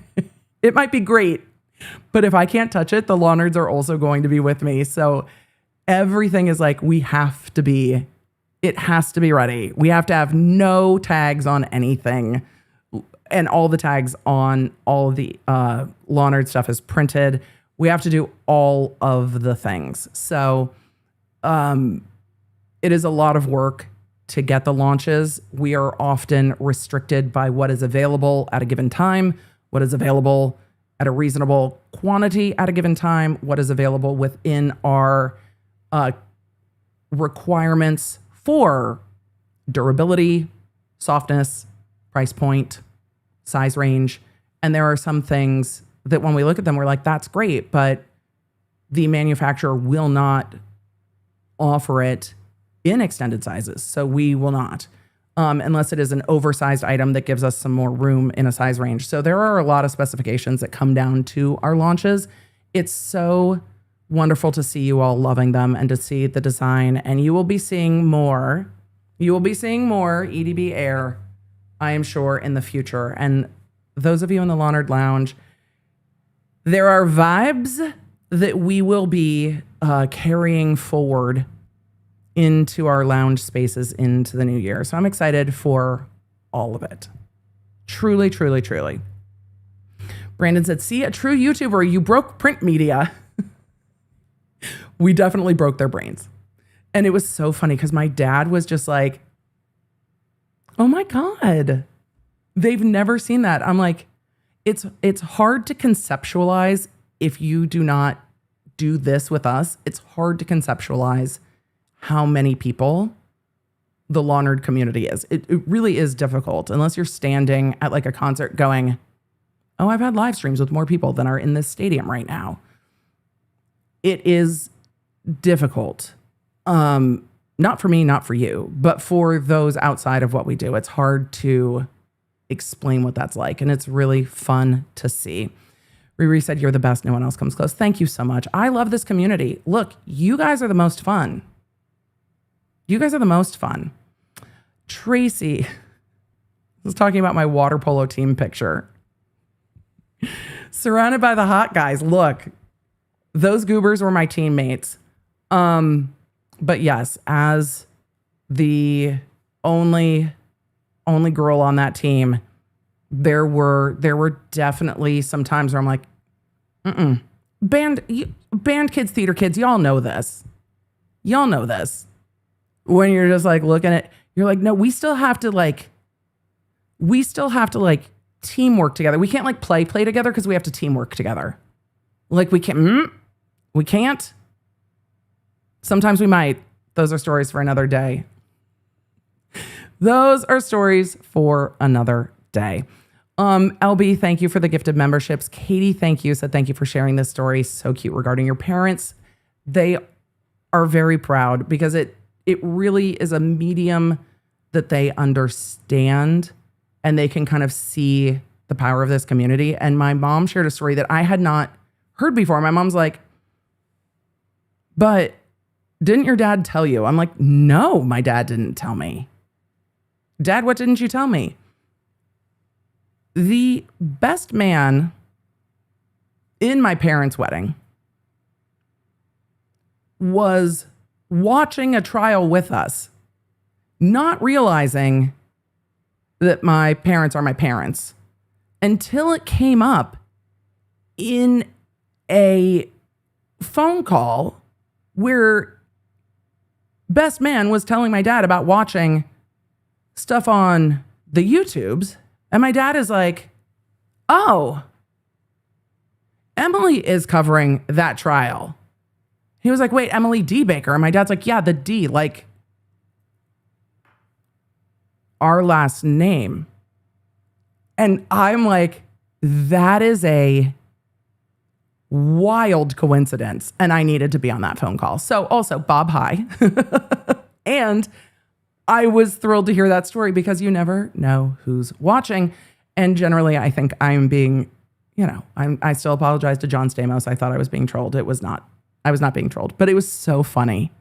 So it's like the real life is so hilarious when it just crosses over, and you never know. But this community reaches so many of us and is important to so many of us. You guys are absolutely the best, and I love being here to do this with you. So Corey said, I'm so happy to hear this. Congratulations to you. I was recently diagnosed with ADHD and you've inspired me to look into it. Corey, absolutely. Look, the more you understand how your brain works, the more you can work with yourself and not beat yourself up and not go, but other people can ABC. It's like, okay, well, I mean, other people that I played water polo with are 6 foot. I'm not sitting here, beating myself up and feeling ashamed that I'm not 6 foot. Like it's just the reality of what's not there. I mean, there are days where you're like, I wish I was a little bit taller. I wish I was a baller. I wish I had a girl with a phone. I would call her. I wish I had a rabbit. Yeah, there's days. But with the neurospiciness, there are times where we're like, ugh, all these people can do this. Why can't I do that? Okay, well, people can high jump. I'm not sitting here going, why can't I high jump? Like I can't, A, I can't, B, I didn't try, and C, that's definitely not my world. I will land on my head and die. So for us to understand how our brains work, I think it helps a lot of how is this so easy for them and so hard for me? Because in any other world, we don't compare ourselves like that. And it is so cruel that we compare ourselves that way. And a lot of it's just ingrained from growing up. I had a teacher, I wasn't intending to tell this story, and then we're going to wrap up, I swear. I had a teacher in elementary school that sat me across from a classmate and literally said, this classmate, model citizen, I very much like him. We, at our last class reunion, had a chuckle about this. I'm like, did you know this? And he's like, I am mortified. I'm like, you didn't do anything wrong. But fuck that teacher. There are so many great teachers. There are so many great teachers. And then the ones that are just like, not. So, sat me across from a classmate and was like, you need to just do what he does. Sit still. Take notes. Just do what he does. And I'm like,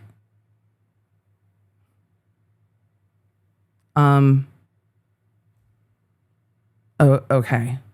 Like, you're wrong the way that you engage with the world. Just be that person.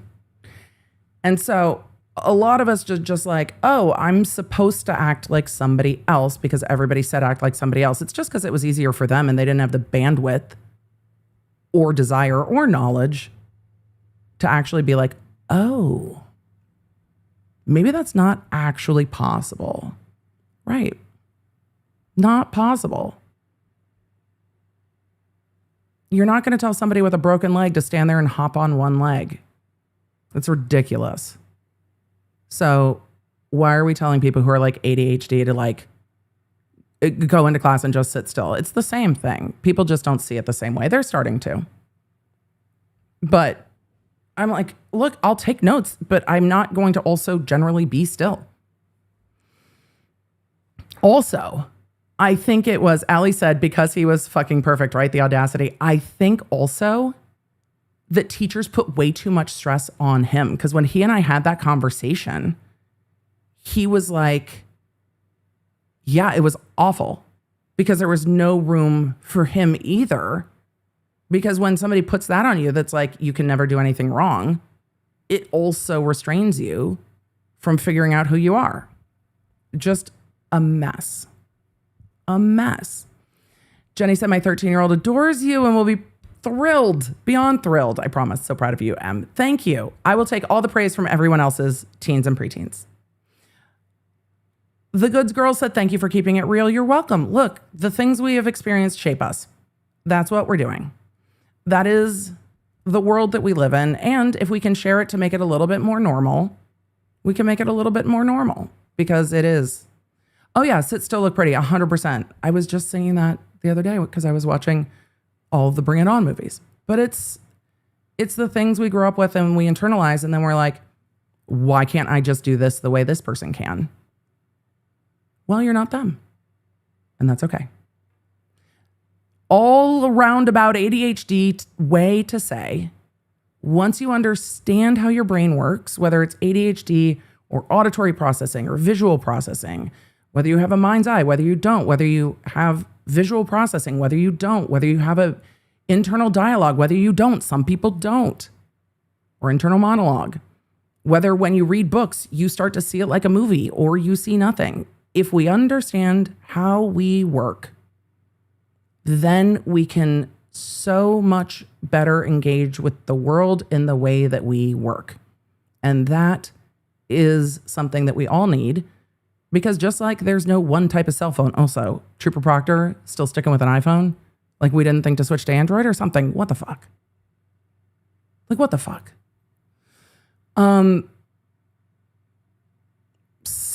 Some computers are Mac. Some are PC. Some are Linux. Some are Unix. Some are Raspberry Pi. Like it's just what it is. And there's no judgment around that. It literally just is. We're all different processing systems. If we understood how we worked better, we could share with others how we work so we could all interact better. We're trying. The Lawnards do it very well. You guys are the best. You guys are the best. B2 said mine was maybe let someone else answer the question.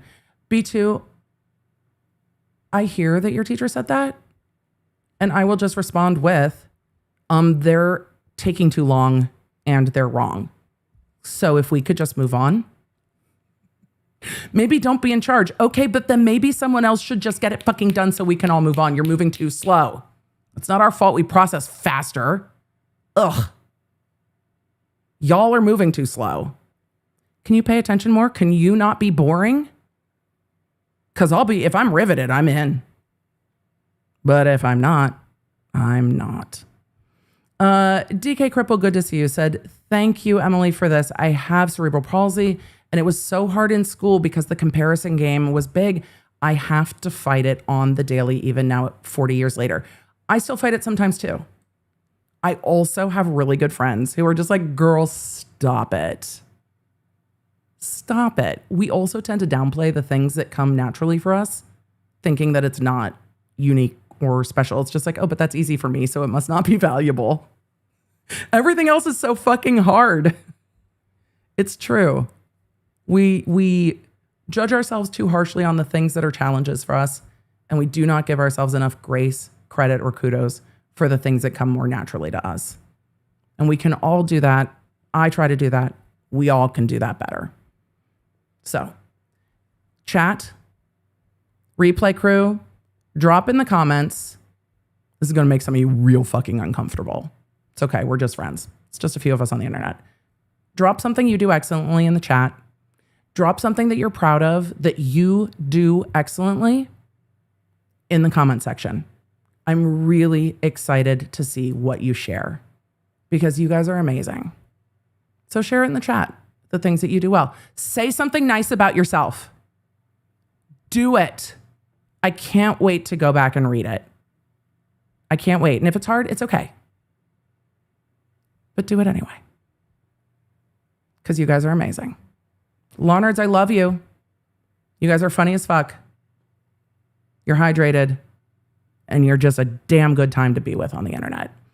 I will see you soon. I will be sharing some behind the scenes things of this week. But Team Baker is going to be plotting world domination this week in Nashville. So know that when I am not streaming, we have lots of work to do to bring you all kinds of cool stuff in the new year. So we are going to take a little time to plan out what is coming up. Emily, do you need people to be in person to plan things out? Yes. Yes, I do. They're also some of my favorite people in the world. So I will, I'm sure, share pictures that Octo takes for Octo's birthday. We will share that. And some of the behind the scenes. We have some really fun stuff this week with band. And so my band friends, because a lot of Team Baker was also a marching band, we get to go do band things. And it's fall. Oh, you guys are the best. I love seeing what you're sharing. I love it. I love it. I love it. You guys are incredible. So powerful. Law nerds, you're the best. All right. World domination inbound. I will see you soon. Let's roll the outro. Don't forget to get the Law Nerd app. If you're like, damn it, by the time I got to lawnerdshop.com, the thing was gone. You need the Law Nerd app. You need the Law Nerd app. Law nerds, you're the best. Emily, this is the longest goodbye. I know, I'm going to miss you the rest of the week. But if Proctor does anything else, I'll put it in the Law Nerd app. Thank you, Team Baker. Thank you, all of our amazing mods. Thank you. If you are like Emily, I don't know what to watch, don't forget I have a whole second channel, The Emily Show. There was a 2-hour podcast from yesterday. If you haven't seen it yet, the audacity. Go check it out. Bye. Live stream or any of the updates on the cases that you care. Yeah, I still had it muted from earlier.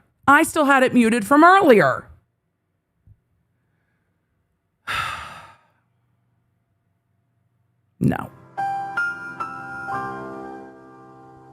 Real good at case breakdowns. Unmuting the mic, not so much. Elaine!